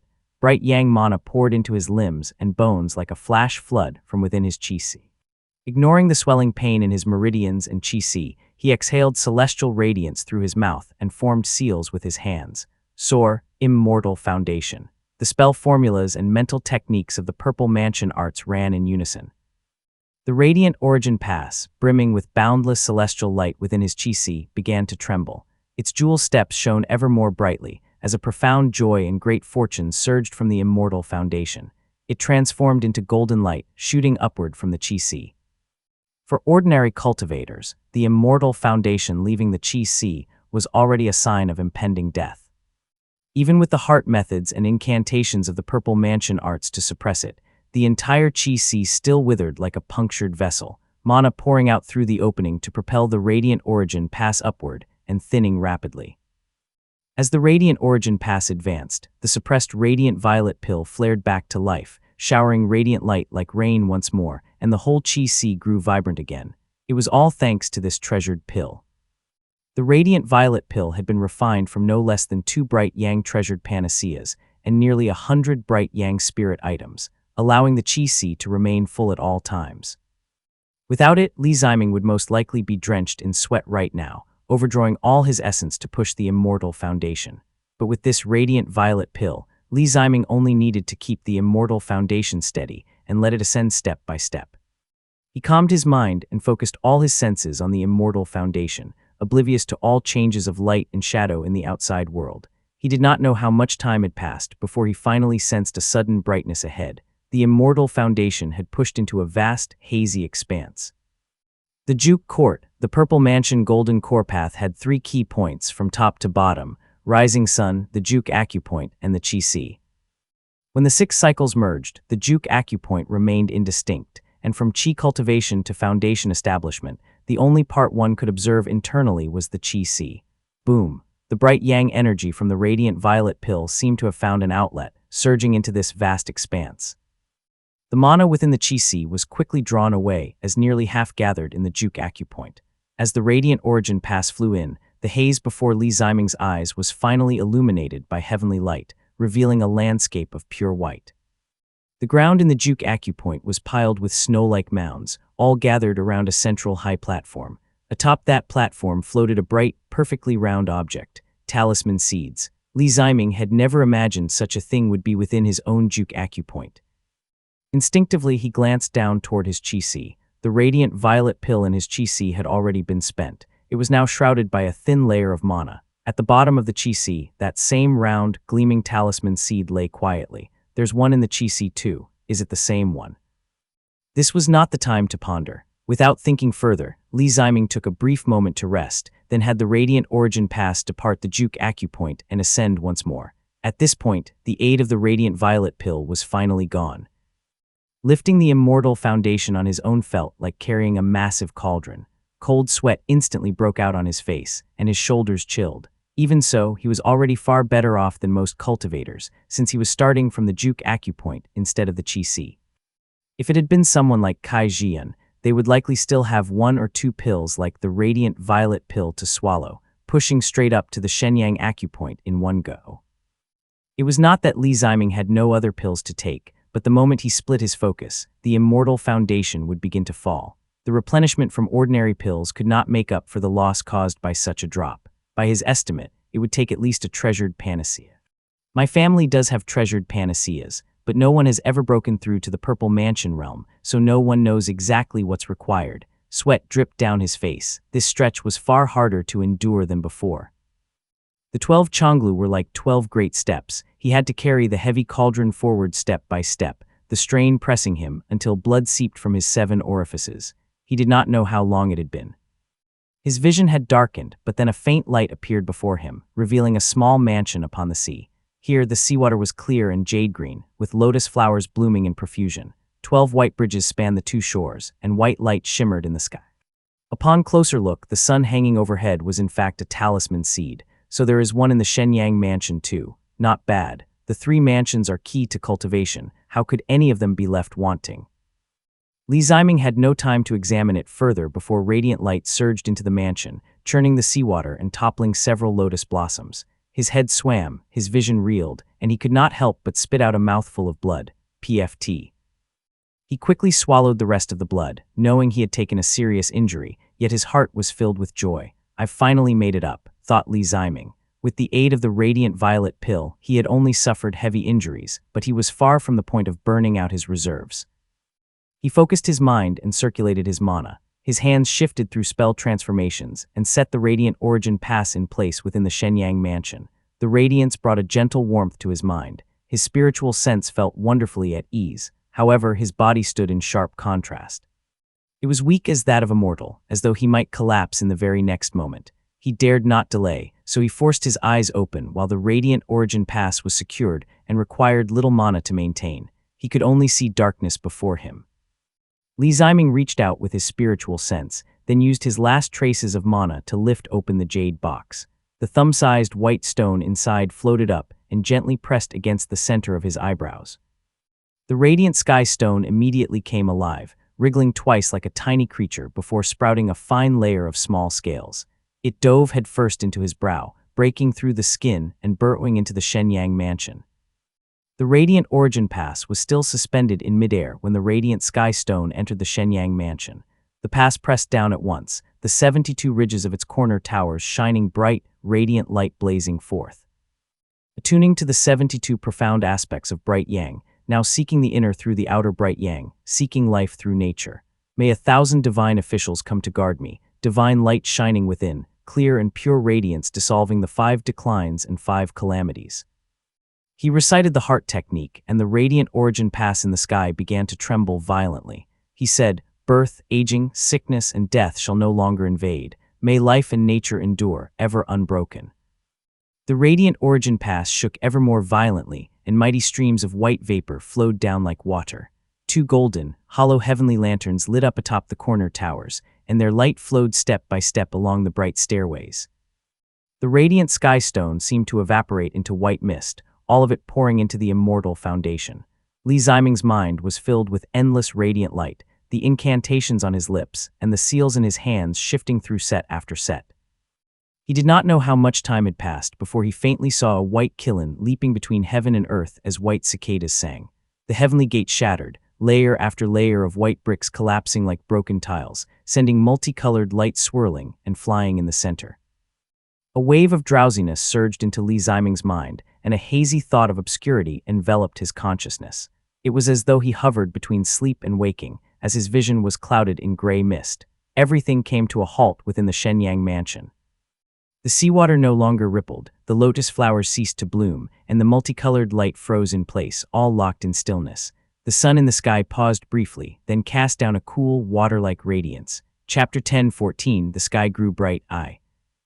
That cool light flowed downward, and the dust-shrouded Shenyang mansion lit up once more. The delusive thoughts of the great void vanished like snow in the presence of blazing light.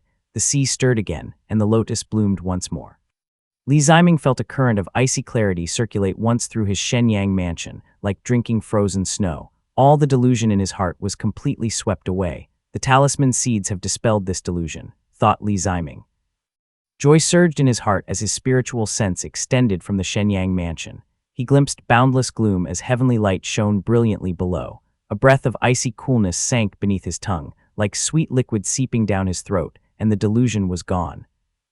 At this moment, his spiritual sense had already departed the body along with the Shenyang mansion.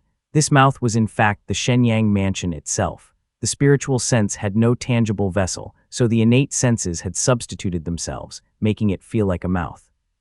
The coolness in his mouth was precisely the divine ability within the Shenyang mansion.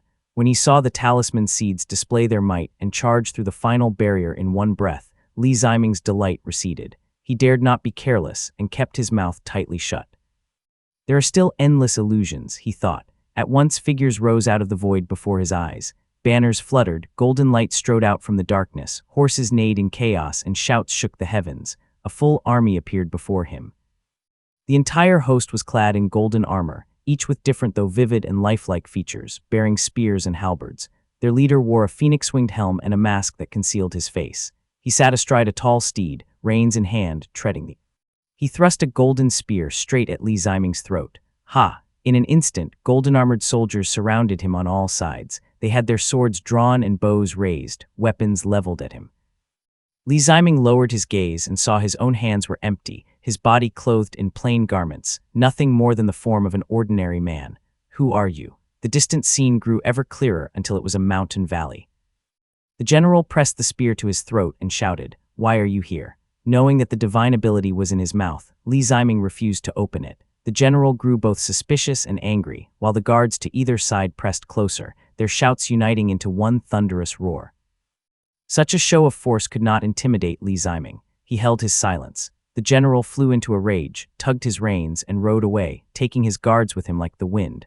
Only then did Li Ziming relax his brow. But suddenly a black-striped tiger leaped out of nowhere and sank its fangs into his calf. A sharp crack resounded as the beast's teeth tore through his flesh. His bones and tendons were exposed, as blood splattered everywhere. Li Ziming was in unbearable pain and flung his hand out to drive it away, but a huge snake with a purple head lunged at him from behind. The snake had pale yellow pupils and slick scales. It ripped open his chest and carried off a chunk of flesh with one bite. He reached to cover the wound, only to grasp a few bare ribs. A flat-headed viper sprang up, darted into his belly, and yanked out a steaming string of entrails, scattering them across the ground. Venomous insects and savage beasts of all kinds rushed from the shadows, fighting over his body. In his haze, Li Ziming kept his mouth shut, gradually forgetting where he was, knowing only that the divine ability lay within his mouth and must not be released. Soon the beasts dispersed. Torrential rain poured, lightning flashed, thunder roared, and the general returned with his men. They were hauling a great bronze cauldron. It was glowing red-hot, its oil boiling and seething. He asked, "Who are you?" Li Ziming still refused to respond. A group of people was dragged forward from afar, led by a frail, elderly man with snow-white hair. It was his grandfather, Li Xuanxuan. Soldiers on either side brought out dark, blood-stained boards and struck the old man 50 times. They questioned him again, and when he gave no answer, each drew blood-spotted rasps and began grinding away at his fingers. The old man's wails shook the heavens, yet Li Ziming kept his mouth shut. When all 5 fingers had been rasped away, the general lifted the old man and held him over the cauldron of oil, saying coldly, "Speak your name and be spared." The old man's blood dripped into the cauldron and bubbles splattered with searing heat. His voice rasped in plea, but Li Ziming gave no answer, shutting his eyes and refusing to look. The general had no choice but to let go, then ordered his men, "This fiend's sorcery nears completion. He must not be allowed to remain." Soldiers stepped forward. One thrust a spear straight into his chest, causing the muffled sound of steel piercing flesh to echo in his ears. Another swung a saber, and cold steel brushed his neck, forcing stars to explode before his eyes. At that, Li Ziming nearly opened his mouth.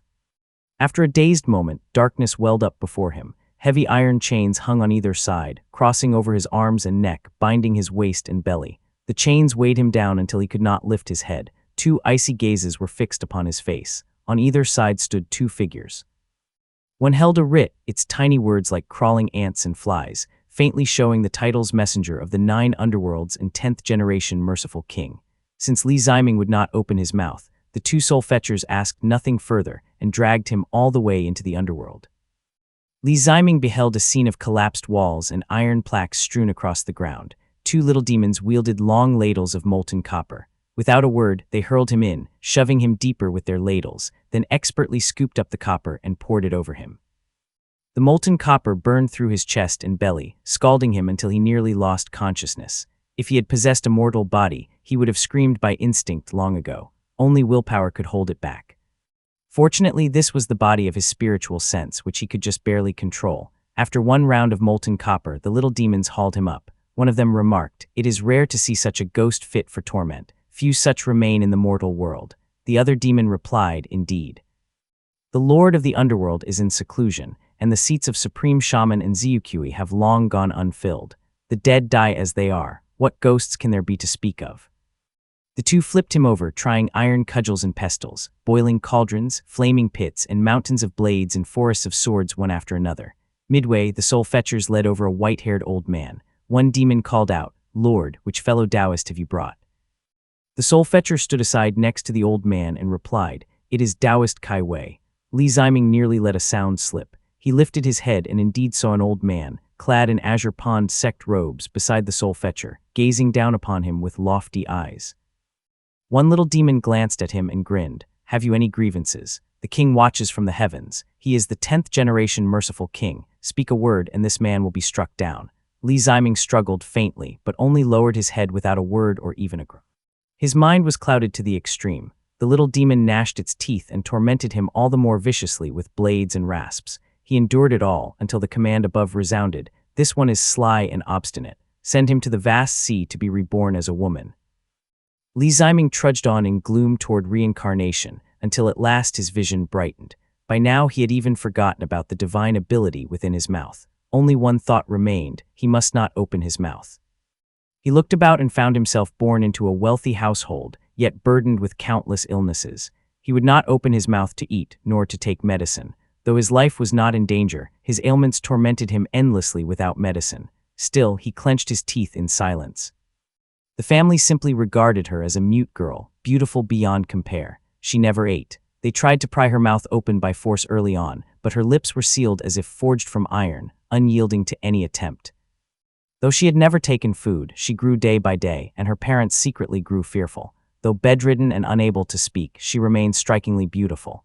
Relatives who came and went, ignorant of the truth, often teased her with words or took liberties in secret.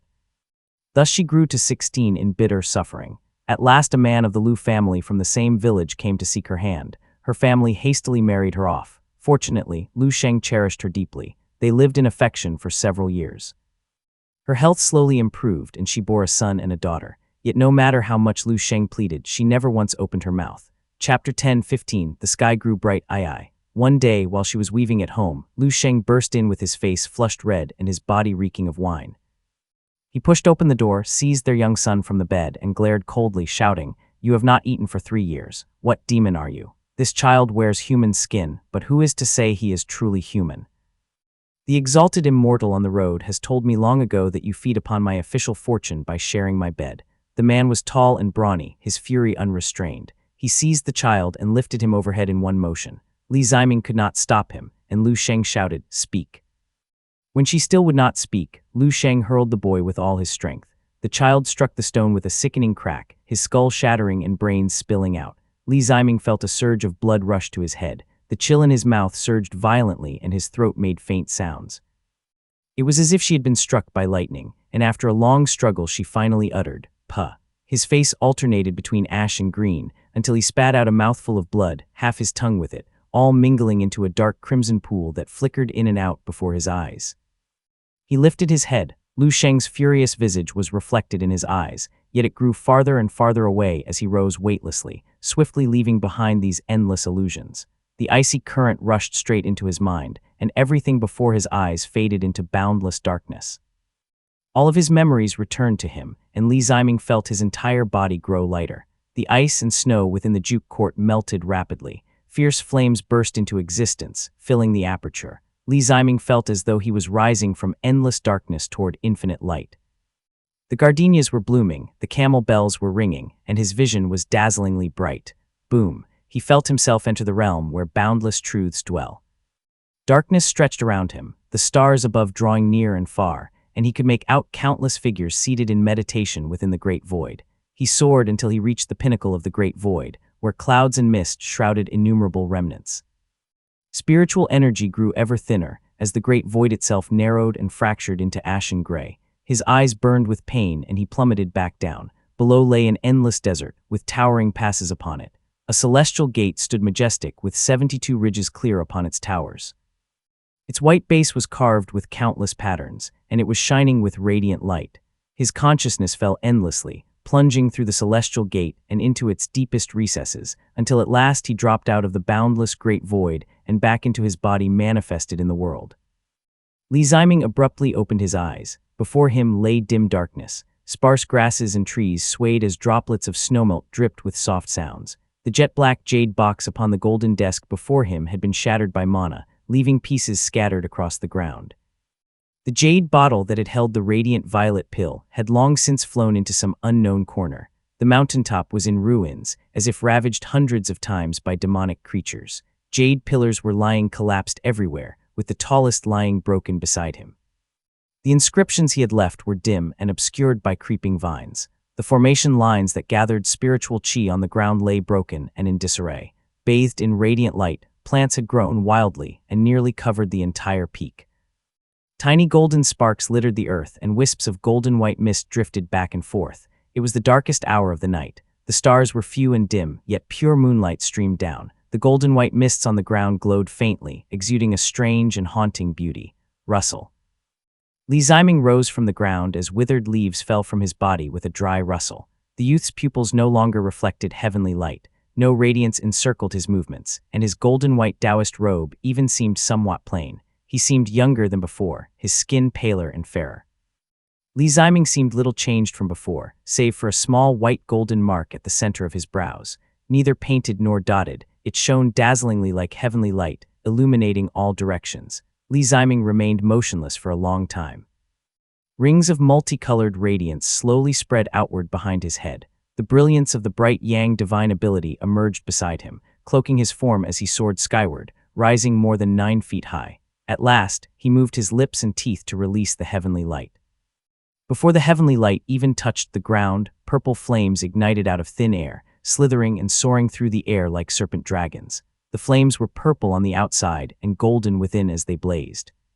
Specks of golden heavenly dust drifted around the dazzling flames, shimmering as they spread in all directions, carried by the fiery wind. The purple flames spread along the ground, setting the entirety of Mount Wu ablaze in just a breath.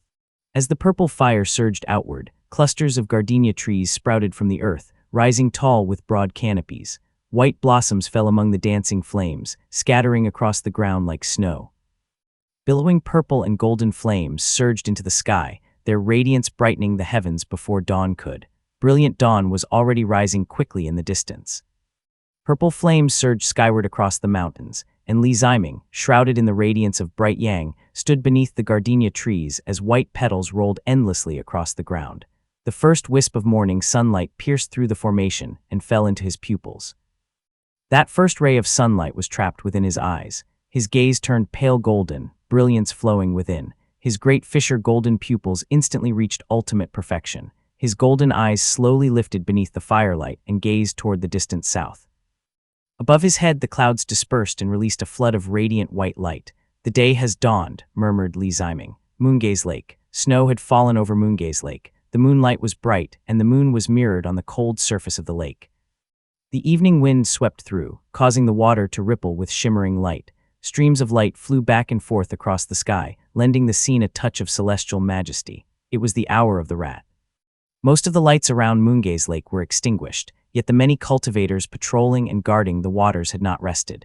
They flew back and forth above the lake, like ribbons of color weaving through the night. Mount Qingdu's greenery had grown luxurious over the years. A side peak contained the intricate and rustic talisman pavilion, crafted from redwood. Before it, an old man washed his inkstone, carried the ink inside, spread talisman paper upon the desk, and paused with brush in hand. The old man was always busy. Though the night was late and the hour of the rat had arrived, his brush had not stopped. Stroke by stroke he drew talismans, watching as crimson lines slowly appeared on yellow paper. Exhaling softly, he finished yet another talisman.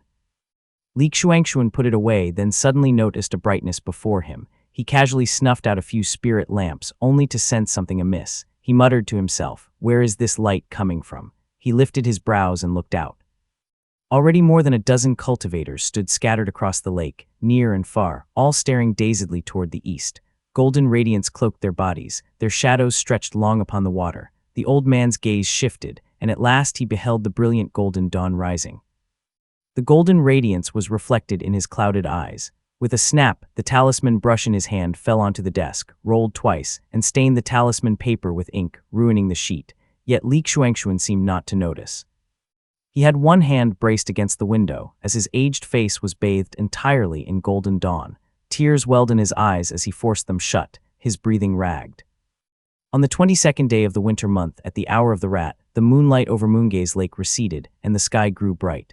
Chapter 10:16 entered into the Underworld Register I. The Azure Pond Sect. Verdant peaks rose high, wreathed in drifting cloud smoke. Dharma light shone brightly in the great hall nearby. Crimson gates rose into the sky, corridors twisted back upon themselves, and triple eaves and layered rooftops stretched out, while curling incense wafted upward. It was a scene full of immortal grandeur. A streak of clear light sped toward the hall, halting before the steps and transforming into a man in a splendid crown. He strode across the immortal threshold and hurried into the hall, where a middle-aged man sat at the head, brush in hand as he painted. The crowned man looked somewhat anxious, but before he could speak, the middle-aged man cut him off with a gesture, pulling him over to look. The painting was of a lofty crowned peach tree, upon which 3 serpent dragons coiled, each bearing its claws and fangs. The serpent dragon on the right was fat and bloated, its form ungainly, yet its tail hook gleamed with venomous luster. The left one was thin and frail, but its eyes were marked in gold, and it was adorned by crimson clouds. In the center, the last serpent dragon was mighty and imposing, though showing clear signs of age. The middle-aged man smiled and said, "Fellow Taoist Tantai, what do you think of this painting?" The crowned man could only pause to glance at the painting. After a brief examination, he replied gently, "Sect Master, your brushwork is exquisite, marvelous indeed, though the space beneath the tree feels too empty. Adding a deep pond there would bring it more life. Ha ha ha." Si Yuanli burst into hearty laughter, patted him on the shoulder and said, "Brother, what fine insight you have." The crowned man returned the gesture of courtesy, then lowered his voice and said, "My spirit falcon has returned from the north." At midnight, dawn shone upon Mount Wu and over Moongaze Lake. Purple flames surged to the heavens and colorful clouds rolled across the sky, filled with the aura of bright yang. I fear it will spread further still. At the very least, it will shroud the entirety of Moongaze Lake. Ho. Si Yuanli suddenly lifted his head, eyes blazing. After a glance, he shook his head and said with a sigh, "Alas, Li Ziming has perished."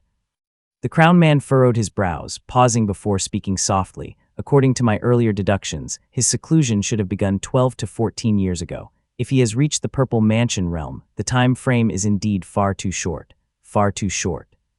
Si Yuanli shook his head and said, "It takes about 10 years to push one's immortal foundation into the Shenyang acupoint. Even if he consumed the pills provided by the Zyro family, and even if he prepared a stockpile of treasured panaceas himself, it would still take 5 years at the very least. The Li family is not some deeply rooted family, and Li Ziming himself is no Tu-Longjian. Manifesting divine abilities is even more perilous, requiring 6 years. I have never debated the Tao with him, so I do not know how much he has comprehended the bright Yang Tao. Let us assume he swallowed a radiant sky stone and had great fortune, barely making it through that stage. But after that comes the ignorance stage, which easily lasts more than 10 years. He let out a leisurely sigh, grinding open the blue spirit ink, and replied, "For such a phenomenon to occur at this time, his death is certain." Seeing him add more ink to the paper and sketch out a pond, the crowned man softly said, "But this phenomenon was so vast and far from ordinary." He consumed the radiant sky stone. Si Yuanli shook his head and replied, "That is a Purple Mansion realm treasure. After swallowing such a thing, how could the phenomenon not be overwhelming? The sky stone directly faces the radiant pass. Even Yu Tantai-jin might not qualify to use such a resource. He was of the Wei's Li lineage. He cultivated bright yang and consumed a Purple Mansion realm treasure, so such an omen is only natural." The crowned man frowned and asked, "Could it not be that he truly broke through to the Purple Mansion realm?" Si Yuanli thought for a moment, then answered, "It is possible, yes. After all, he was of the Wei's Li lineage. Perhaps their Su family possessed some inherited technique that gave bright yang unique advantages. That may have been why he dared to use the radiant sky stone. But do you think the great lords would not have already considered that?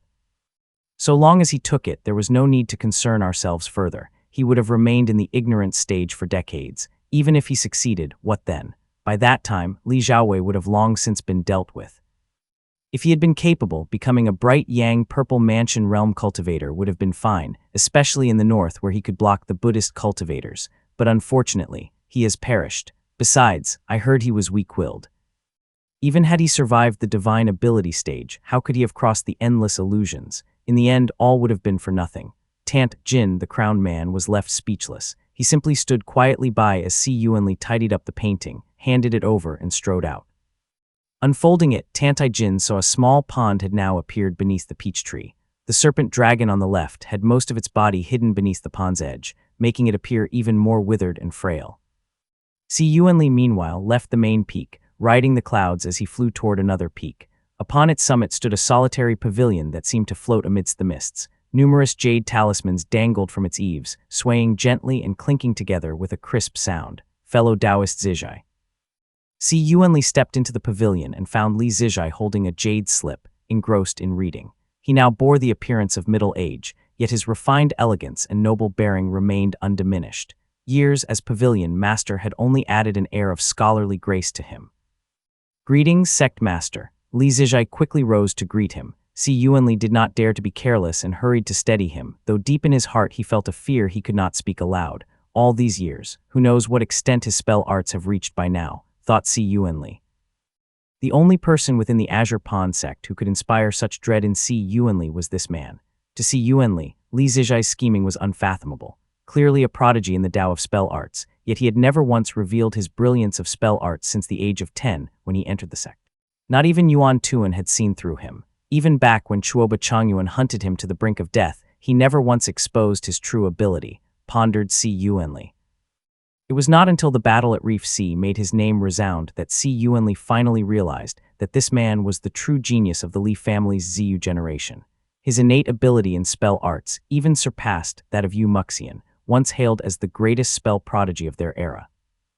If not for the fact that his wife came from the Yang family, I would certainly have sought to bind him with ties of kinship and drawn him to my side, but never mind, things as they are not bad either.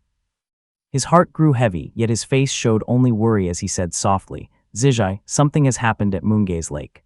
As expected, Li Zijai's expression shifted and his brows furrowed. Si Yuanli recounted the matter from beginning to end, though his words now differed greatly from before, speaking of Li Ziming with tact and subtle hints. Li Zijai himself had studied much concerning the Purple Mansion realm. When he heard Si Yuanli's account, his heart sank into emptiness. Slowly closing his eyes, he exhaled and murmured, "Sect Master, you mean my younger brother. He likely failed his breakthrough and perished." Si Yuanli hesitated before nodding and replying, "Not necessarily. Perhaps he did succeed." Li Zijai knew those were but words of courtesy. He stood quietly for several seconds before bowing and saying respectfully, "Sect Master, thank you for informing me. I shall not detain you further." Si Yuanli responded at once and departed on the wind.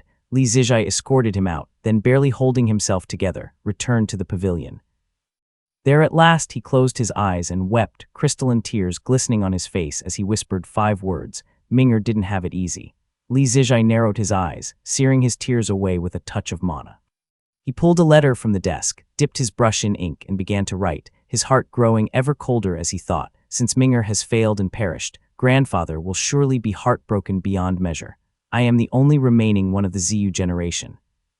Everyone now schemes over my family's heir. Even if I must gamble away my cultivation and life itself, I must see Xiaowei preserved. Chapter 10:17, entered into the underworld register, II. Dawn broke and purple flames shot straight into the heavens from Mount Wu.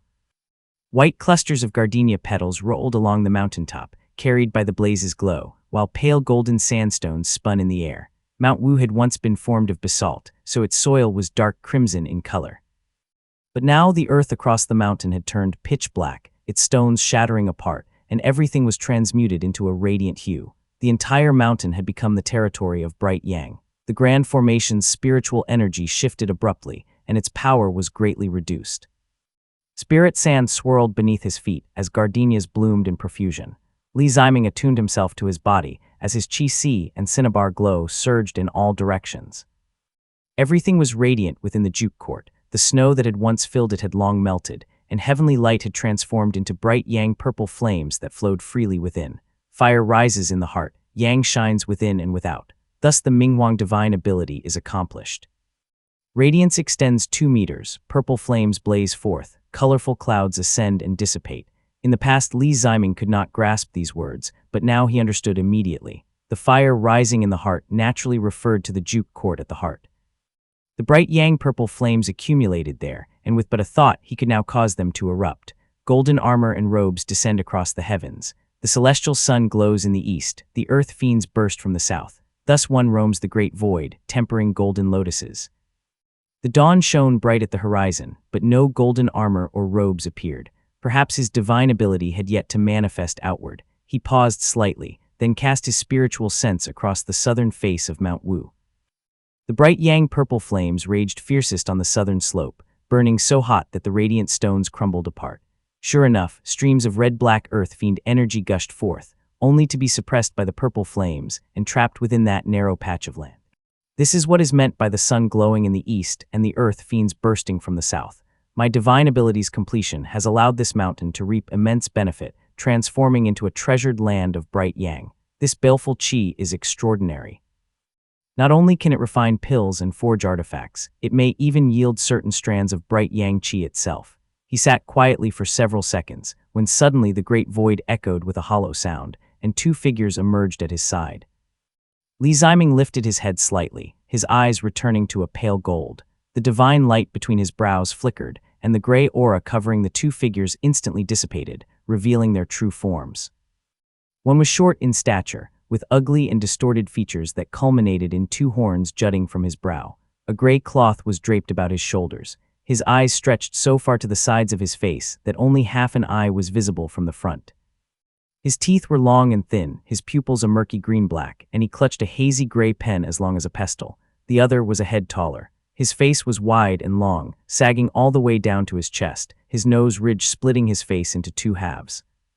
His eyes were pink and he struggled to carry a massive book in his arms. He had strings of copper coins hanging from his body. The horned one halted, offering a casual cupped hand salute. His voice was shrill and thin as he spoke. "Greetings, Taoist. I am Wang Long, emissary of the underworld's judiciary. Good tidings, good tidings. You have attained a divine ability, and I have come on behalf of all underworld envoys to congratulate you. Congratulations, congratulations. May you be free from life and death, may your divine Tao be perfected, may the 5 laws reach their utmost, may you escape the great calamity, first attain fruition, and ultimately become true." He rattled off a long string of blessings in that sharp voice. When he finally finished, the long-faced man beside him said, "The same blessings, the same blessings." Wang Long then bent slightly at the waist to introduce the long-faced man as he pointed at the latter. "This is my companion, Zhang Gui, so it is the emissary of the underworld." No wonder he had arrived so quickly. He was from the underworld. Li Ziming returned the salute, while Wang Long, his voice shrill, smiled and asked, "Is that the Radiant Origin Pass?" Zhang Gui glanced at him twice, his long face as calm as a still pond, then answered, "Indeed." The technique is ancient in form and comes from the Wei's Li family's heaven-venerating gate. Fellow Taoists' version is not the orthodox line, but likely the collateral royal branches guarding the northern frontier. The technique has been much simplified and is called the Radiant Origin Pass. Good, good, good. Wang Long's voice grew even sharper as he immediately turned to ask, "Your surname and given name." Li Ziming had only just crossed through boundless illusions. His own name was nearly stuck in his throat, and he almost could not speak it. After a moment he quietly said, "I am Li Ziming of the Li family. Zai as in the dawn's radiance, Ming as in the light of sun and moon." As soon as the words fell from his lips, Wang Long's pen flashed twice, welling up with ink. The horned man shoved the long-faced one carrying the massive book and exclaimed, "Have you found him yet?" Zhang Gui continued to slowly leaf through the pages, tracing the contents with his finger as he searched silently. Wang Long, impatient by nature, refused to keep watching him and instead muttered to Li Ziming, "Tell me, why would several true monarch-level figures fight at all? They shattered the heavens with their battle. Several true monarchs themselves went to watch, disturbing both heaven and earth alike. Fellow Taoist, on my way here I even heard that a hunk of flesh as large as a city fell from the sky in Wu State, festering across 4 provinces. I wonder which great figure was displeased to bring about such a calamity." He kept muttering, his half-human, half-ghost face gradually showing worry, as he whispered, "I wonder if fellow Taoist C can even break through to the Golden Core realm. If not, then this century's metallic essence will once again be incomplete." Li Ziming responded absently, not knowing the customs of the underworld folk, and did not speak further. Wang Long waited a while, growing ever more dissatisfied, then turned with a frown, his shrill voice snapping at the long-faced Zhang Gui, "Old partner, how long has it been? Delaying here and there, if those old fellows find out, they'll say we've neglected the souls of the dead, and you'll be the one punished for it." Zhang Gui looked left and right, then closed the book shut with a rustle. His indistinct brows furrowed, his face appearing even more grotesque as he slowly replied, "I cannot find him." Wang Long froze for a moment, then clenched his hands and flung open the book's cover. He grunted as he shoved it forcefully, toppling the massive tome to the ground. In an instant it split into several volumes, scattering across the floor with a rustle. He cursed, "How could there be a mistake? Did you transcribe this all for nothing?" The 2 underworld envoys were clearly pressed for time as they scrambled in a fluster to search through the mess. Li Ziming cast a brief glance and saw that the collection consisted of numerous volumes in varying colors, yet when he swept over them with his spiritual sense, they revealed nothing at all. It seems not even mana can lift these books, nor could any spell arts be cast upon them. I wonder if a divine ability could seize them instead, wondered Li Ziming. The 2 dropped their heads, each grabbing a volume in haste, flipping through them rapidly in their search. The collection was a treasure in itself, impervious to spiritual sense probing. For a time, the only sound all around was the flapping of pages being turned. Rustle, rustle. Seizing the moment, Li Ziming lowered his gaze. At his feet lay a volume bound in purple gold, laced with several strands of pristine white cord. It stood out as the most exalted volume. Its pages flipped of their own accord amidst the surging purple flames, until it reached the final page, whereupon it was inscribed on the margin, "Record of Purple Mansion Realm Divine Abilities, verified by the envoys of Jiao and Yang, states collated by the registry ghost Zhang Gui." At the very top was a line of golden script, written in ancient seal characters of the Yin script. Li Ziming recognized it at a single glance. In the Yin era, 697th cycles of Earth Virtue, 2nd month, 3rd day. Head of the ancient Li of Yang State, now a cultivator of Mount Azure Pond, Taoist Master Guangxuan, Yang Tiania, attained divine ability. Beneath this golden Taoist inscription followed another line. In the Yin era, 698th cycles of Earth Virtue, 11th month, 23rd day person of the Wu tribe in Jiao State, now a cultivator of Linhai Prefecture, Taoist Master Hufu, Lin Wei, attained divine ability. Li Ziming's heart trembled violently. He knew both names recorded on this page. Yang Tiania required no explanation, and Taoist Master Hufu was none other than the present master of the great Ziyuqi temple. The Li family had been embroiled in Su Zio's rebellion when Hufu achieved his breakthrough. Yang Tiania has attained his divine ability. He accomplished it even earlier than Hufu, thought Li Ziming. Chapter 10:18, The Old Man's Words I. Li Ziming only had time for a quick glance as Wang Long was already busy gathering up the book. Zhang Gui stepped forward in 2 strides, silently picked it up, and together they stacked the massive tome back. Only then did Zhang Gui lower his voice and say, "Truly nothing."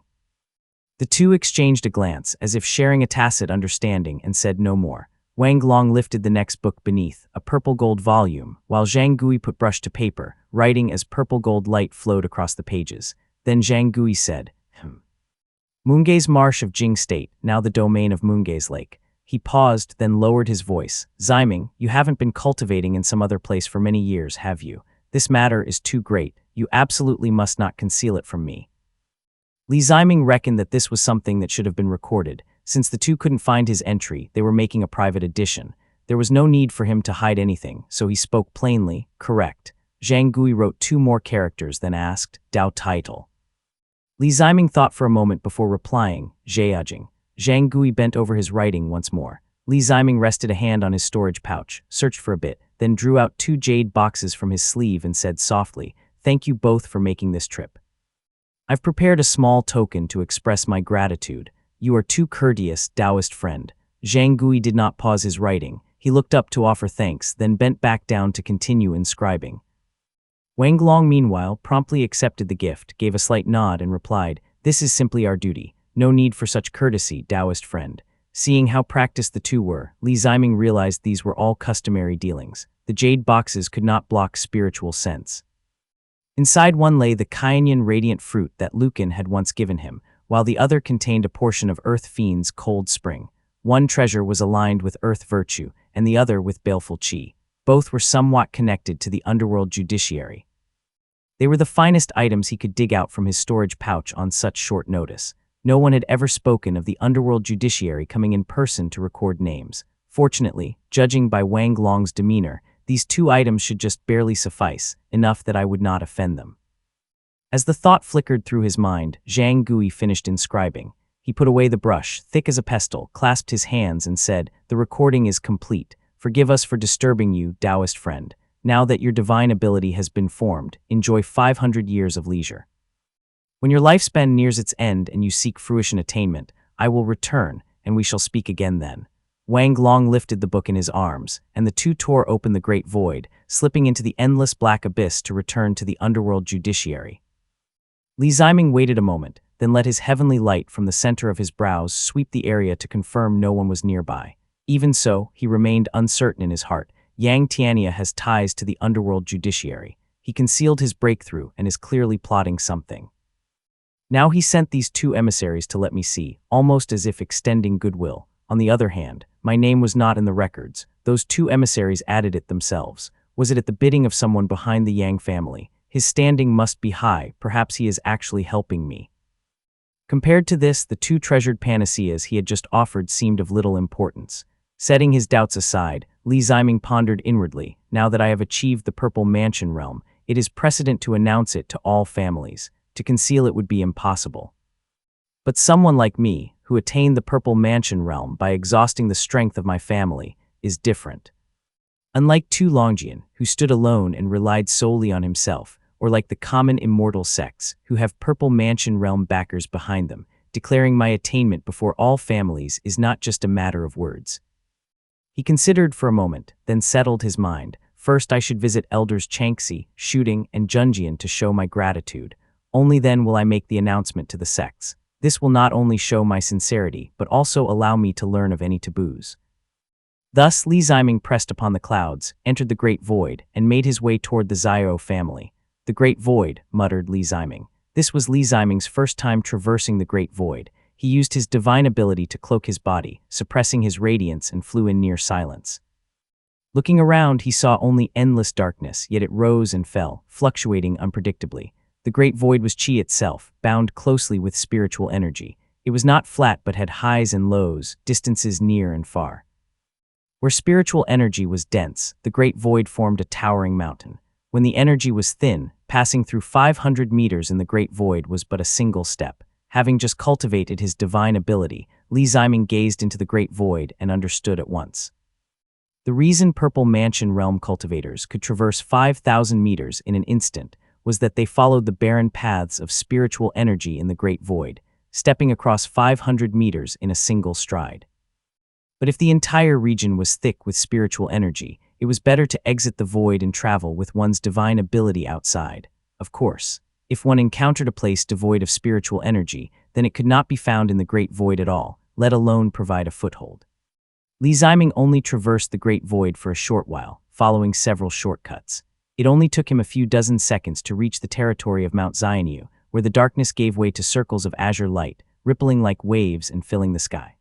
He halted his divine ability, golden light flickering faintly in his pupils, and activated his perception technique to look more closely. He thought to himself, so it's a formation. The Zyro family now has a Purple Mansion Realm Grand Formation cutting off the Great Void. If it's displayed so brazenly, this is clearly meant as a show of power. These are no longer the days when Buzi pierced their formation to threaten Zyro Gidu. He himself had once received such treatment. Only Buzi had been careless, caught sight of the immortal mirror, and gained no advantage. The sight stirred Li Ziming's heart, and he quietly considered the cost. If I have the chance, I must ask Elder Shooting. If my family could acquire such a formation, it would bring much greater safety. He halted at the thought when suddenly a streak of white light shot forth from the formation and landed before him, hazy and indistinct. From within came the voice of an elder, carrying authority without anger. Which Taoist friend has come? Please enter the formation so that we may speak. Li Ziming did not wish to reveal his identity. He had suppressed his radiant light with his divine ability all along the way. He only gave a slight nod and followed the white light into the formation, where his vision instantly brightened. He saw cold mist curling through towering peaks and two sheer cliffs facing one another. Pine and cypress trees grew ruggedly above a clear, icy pool. A small boat lay still upon the waters, where an old man faintly could be seen fishing. Snow was even falling, crunching softly as it covered the ground. Li Ziming halted at the shore, bowed, and said softly, "This junior Zheajing, Li Ziming, pays respects to the Taoist master." The jade-like fishing rod dipped with a soft creak, startling the creature below, which twisted away slyly. Ripples spread, causing the ice fragments to clink lightly. The old man quietly set the rod aside and said gently, "So it is Taoist Master Zheajing. I had thought it was Chengyan and feared I was remiss. Please come aboard." Li Ziming took a light step, his radiant light shimmering faintly, and appeared upon the boat. Zyro Shooting then set out a small table with 2 jade cups, and upon it placed a green jade flask. After waiting for Li Ziming to sit, Zyro Shooting put away the jade flask, took out another, poured for him, and said with a smile, "Have a taste." Chapter 10:19, The Old Man's Words. Aye. Li Ziming lifted the cup and drank the tea. The flavor of the tea was mild, and its spiritual qi merely ordinary. It hardly matched Zyro Shooting's stature, and Li Ziming felt a trace of doubt, but the elder spoke. "Years ago, when Li Tongya came to Cloud Crown Peak, I offered him this same cup of Tongaming fruit leaf tea. He thought it too precious and dared not drink much. Yet now this tea has become a common item, even among your esteemed family." Li Ziming naturally followed his train of thought and respectfully said, "My entire family remembers Senior's great kindness. It will never be forgot. Now that I was fortunate enough to succeed in breaking through, you were the very first person I came to seek. I had thought you were still at the Northern Sea, so this is most fortunate. Good, the matter at the Northern Sea has long since been settled." Zyro Shooting gave a word of praise, nodded, and said with a smile, "I accept your intentions, but it would be best for you to first visit Si Boxiu. He values rules and also his reputation. If you fail to show him respect, that old pedant may say nothing aloud, but he will be displeased in his heart." Li Ziming had planned to meet Tu Longjian second and Changxi third, leaving Si Boxiu for last. Hearing this, his heart tightened, and he said softly, "Fortunately, Senior pointed this out." Zyro Shooting replied warmly, "You managed to cross into the Purple Mansion realm so swiftly, which only shows your state of mind is not lacking. But Si Boxiu's lifespan is nearing its end, and his situation is most precarious. He is the one you should first steady. If you ignore him and instead come to see me, an outsider, what will he think? Fortunately, you have not yet announced your breakthrough to the families, and your number is not counted among them. You even came here with your divine light suppressed. Si Boxiu is likely still weighing whether you have truly succeeded. though he holds the Dongli secret register. Since you took the sky stone and did not cultivate bright yang with his own eyes upon you, he cannot estimate it clearly." Li Ziming nodded thoughtfully and asked in a low voice, "The Dongli secret register." "Correct." Zhao Shooting sipped his tea and said softly, "The Dongli sect's grotto heaven was divided among 3 sects, and its secret techniques as well. The Dongli secret register records all the peculiarities of the bright Yang Daos. As early as when you were at Foundation Establishment Realm, Si Boxiu had already discerned your Dao foundation and cultivation method." Li Ziming's heart grew heavy. His impression of Si Boxiu's stern and upright image shifted in many ways. After accepting his thanks, Zhao Shooting continued, "Your breakthrough cannot be hidden for long. It is only a matter of time before it is discovered. It is better to announce it early and rise to the rank of an immortal family. Once news of your divine ability spreads, all the families will come to visit and offer congratulations. Hold a divine ability gathering, then pay visits one by one. The first 3 Taoist masters you meet are especially important, so pay close attention to them." Li Ziming carefully memorized every word, nodding solemnly. Zhao Shooting said, "Tu Longjian has gone to the Southern Sea. You need not rush to see him. He avoids entanglements these days and wishes to stand apart from all. If you go hastily to meet him, you may disrupt his plans. Do not reserve a formal place for him, just visit him privately. You may meet Changxi, but his lifespan is even shorter than Si Boxiu's. He is the sole Purple Mansion realm cultivator of the profound Peak Gate. Their decline will come within a few short years. Perhaps they may not even be able to keep their gate." Here he paused slightly, as though observing Li Ziming's expression, then spoke softly, "Handle it as you see fit. If your ties are not deep, it is best to cut them early. Do not rush to meet him. It should be he who hurries to meet you." Li Ziming suddenly understood. He had known nothing of Purple Mansion realm affairs, while Zhao Shooting was deeply versed in such matters. Without such guidance from a senior, who knew how many mistakes he might have made, "If I did not know these crucial points, I would only be manipulated by others." He bowed solemnly and said in a deep voice, "Zheajing offers deep thanks for Taoist master's guidance." Zhao Shooting let out a soft laugh, his face easing into warmth as he replied, "Seeing you as you are now, my junior's wish can finally be considered fulfilled. His whole life was hardship, since he was sincere to others yet often taken advantage of. To have gained a disciple like you is truly bitterness turned to sweetness." Li Ziming still remembered Zhao Yuanxi's radiant violet pill and gave a slight nod. Zhao Shooting then said softly, "Go now, settle your family's affairs, then make the announcement to the families. Yuanxi will accompany me to find you." The elder's gaze landed on Li Ziming. When Li Ziming heard the words, "settle your family's affairs," his eyes clearly flickered. The youth immediately nodded, took his leave in a quiet tone, and departed into the great void. Zhao Shooting quietly put away the jade cups, sinking into thought. He knew enough to come see me first, but judging by his manner, it seems he is unaware of the great figure behind him. He took up the jade fishing rod and cast it into the icy pool. Snow fell in flurries as Zhao Shooting sank into deep contemplation, staring at the waters without a word. After Li Ziming departed the mountain, the purple flame over Mount Wu started to dim slightly. The fragile grand formation trembled with a booming sound. A young man clad in armor and with eyes as dark as ink descended on lightning, thunder at his command. It was none other than Li Chenghui. Behind him followed a middle-aged man in white robes, with a spear slung across his back. His cultivation was at the early stage of the Foundation Establishment realm. His expression was cautious as he descended into the formation. The blazing purple flames burned hot, stinging their faces. Clan Uncle Su. Li Chenghui glanced around and said quietly, "These purple flames are scorching. It would be unwise for you to enter. You stay outside to watch over him. I will search for my uncle's traces." The man in white was in Su. More than 10 years had passed, and he had now achieved the Foundation Establishment realm. His expression remained as composed as ever. He nodded, withdrew, and flew off with the wind. Li Chenghui went straight to the mountaintop.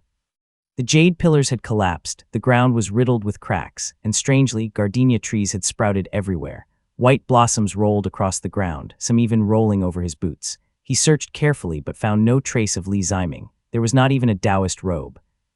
He only discovered 2 heaps of incinerated jade dust. Shielding himself from the purple flames with lightning, Li Chenghui drew closer and carefully examined them. He thought to himself, "The family head once instructed me that if an anomaly occurs and no trace of the Lord is found on the mountain, it must remain a secret whether success or failure. Since he is not at home now, I must handle this myself. These past years, the three sects near Mount Zioshi, the Golden Tang Gate, and the Jombe Devil cultivators have grown increasingly brazen with harassment and schemes.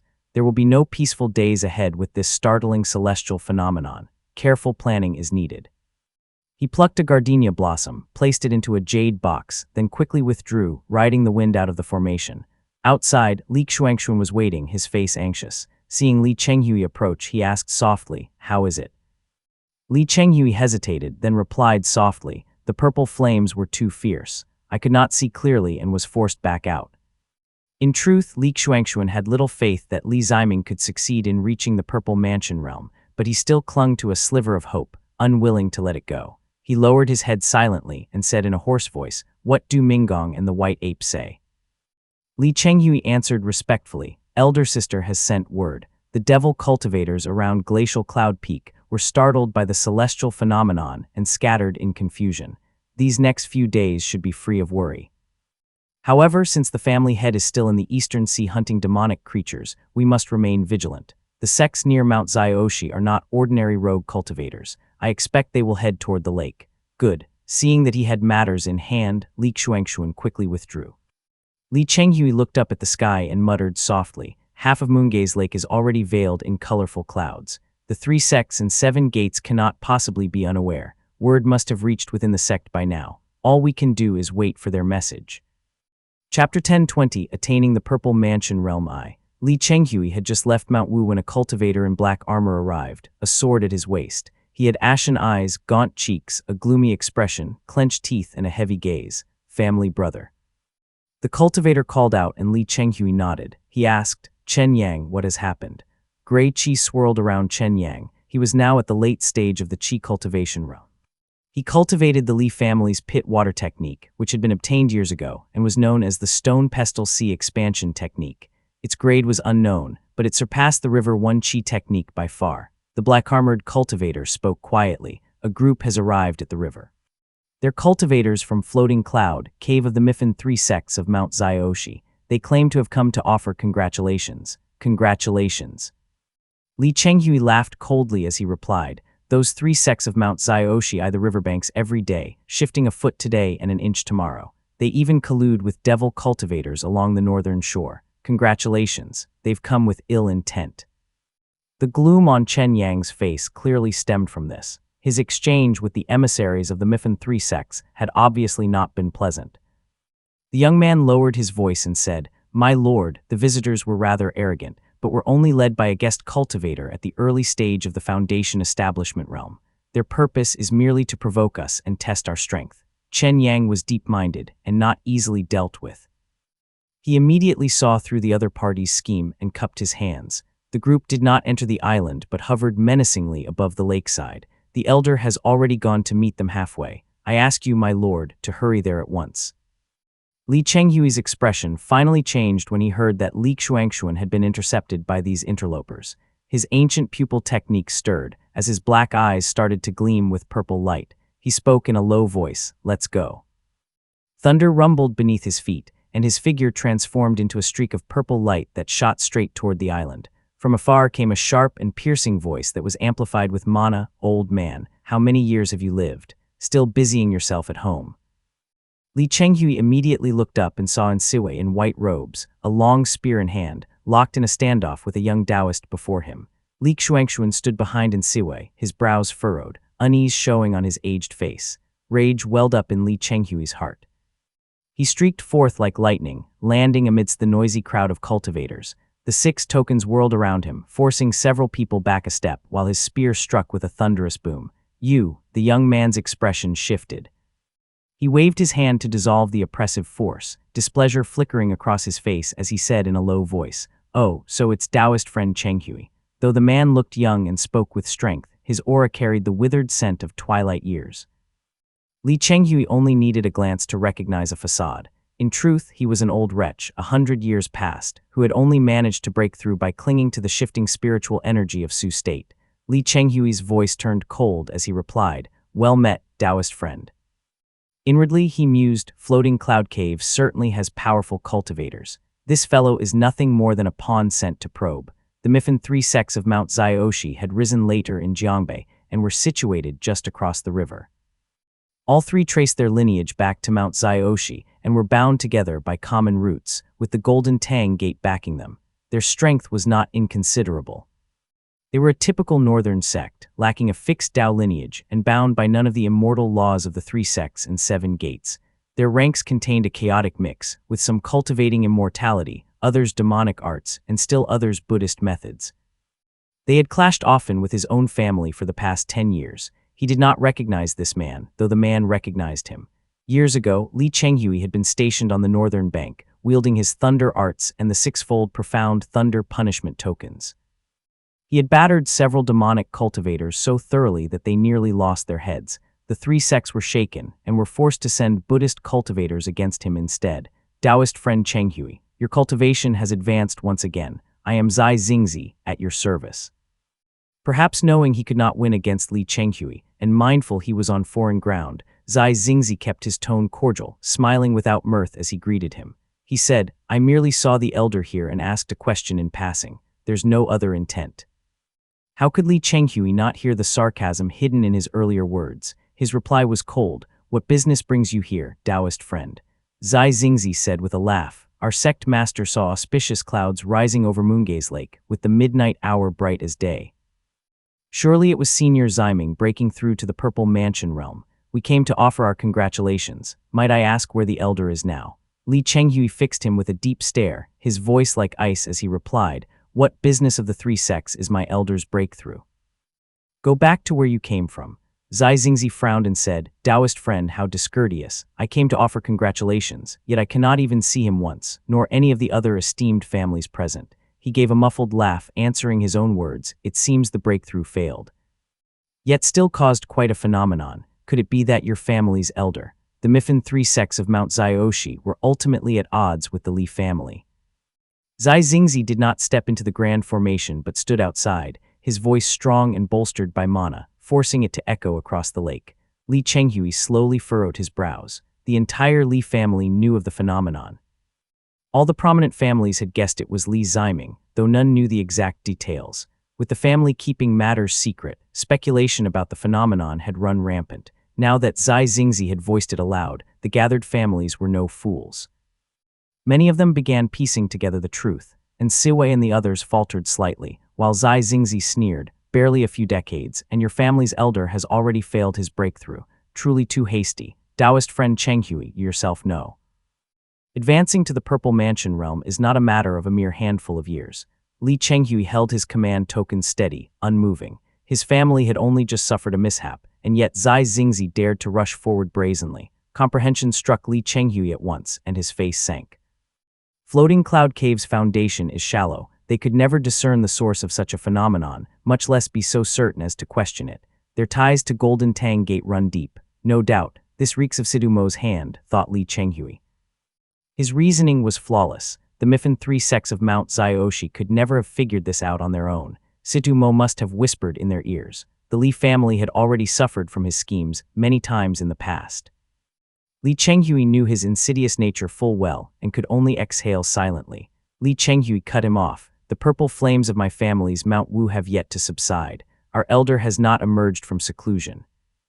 Taoist friend Zai Xingzi, if you continue to stir up trouble here, do not blame me if my thunder arts show no mercy. He refused to give Zai Xingzi time to spew more nonsense. Purple light already flickered on the command token in his hand. Zai Xingzi merely chuckled and thought, I already knew Li Xiaowei went out to subdue demonic creatures. What is there to pretend about? Where aside from the Eastern Sea would he dare wander now? Without that white Qilin, how would your Li family dare take the initiative to stir up trouble? After chuckling, Zai Xingzi quickly donned a look of feigned alarm and said in a low tone, Taoist friend, do not be angry. I was only concerned. So your family's elder has already broken through to the Purple Mansion realm and is now recuperating in seclusion. Our sect master has long prepared gifts for me to deliver. Surely your esteemed family will not drive me away.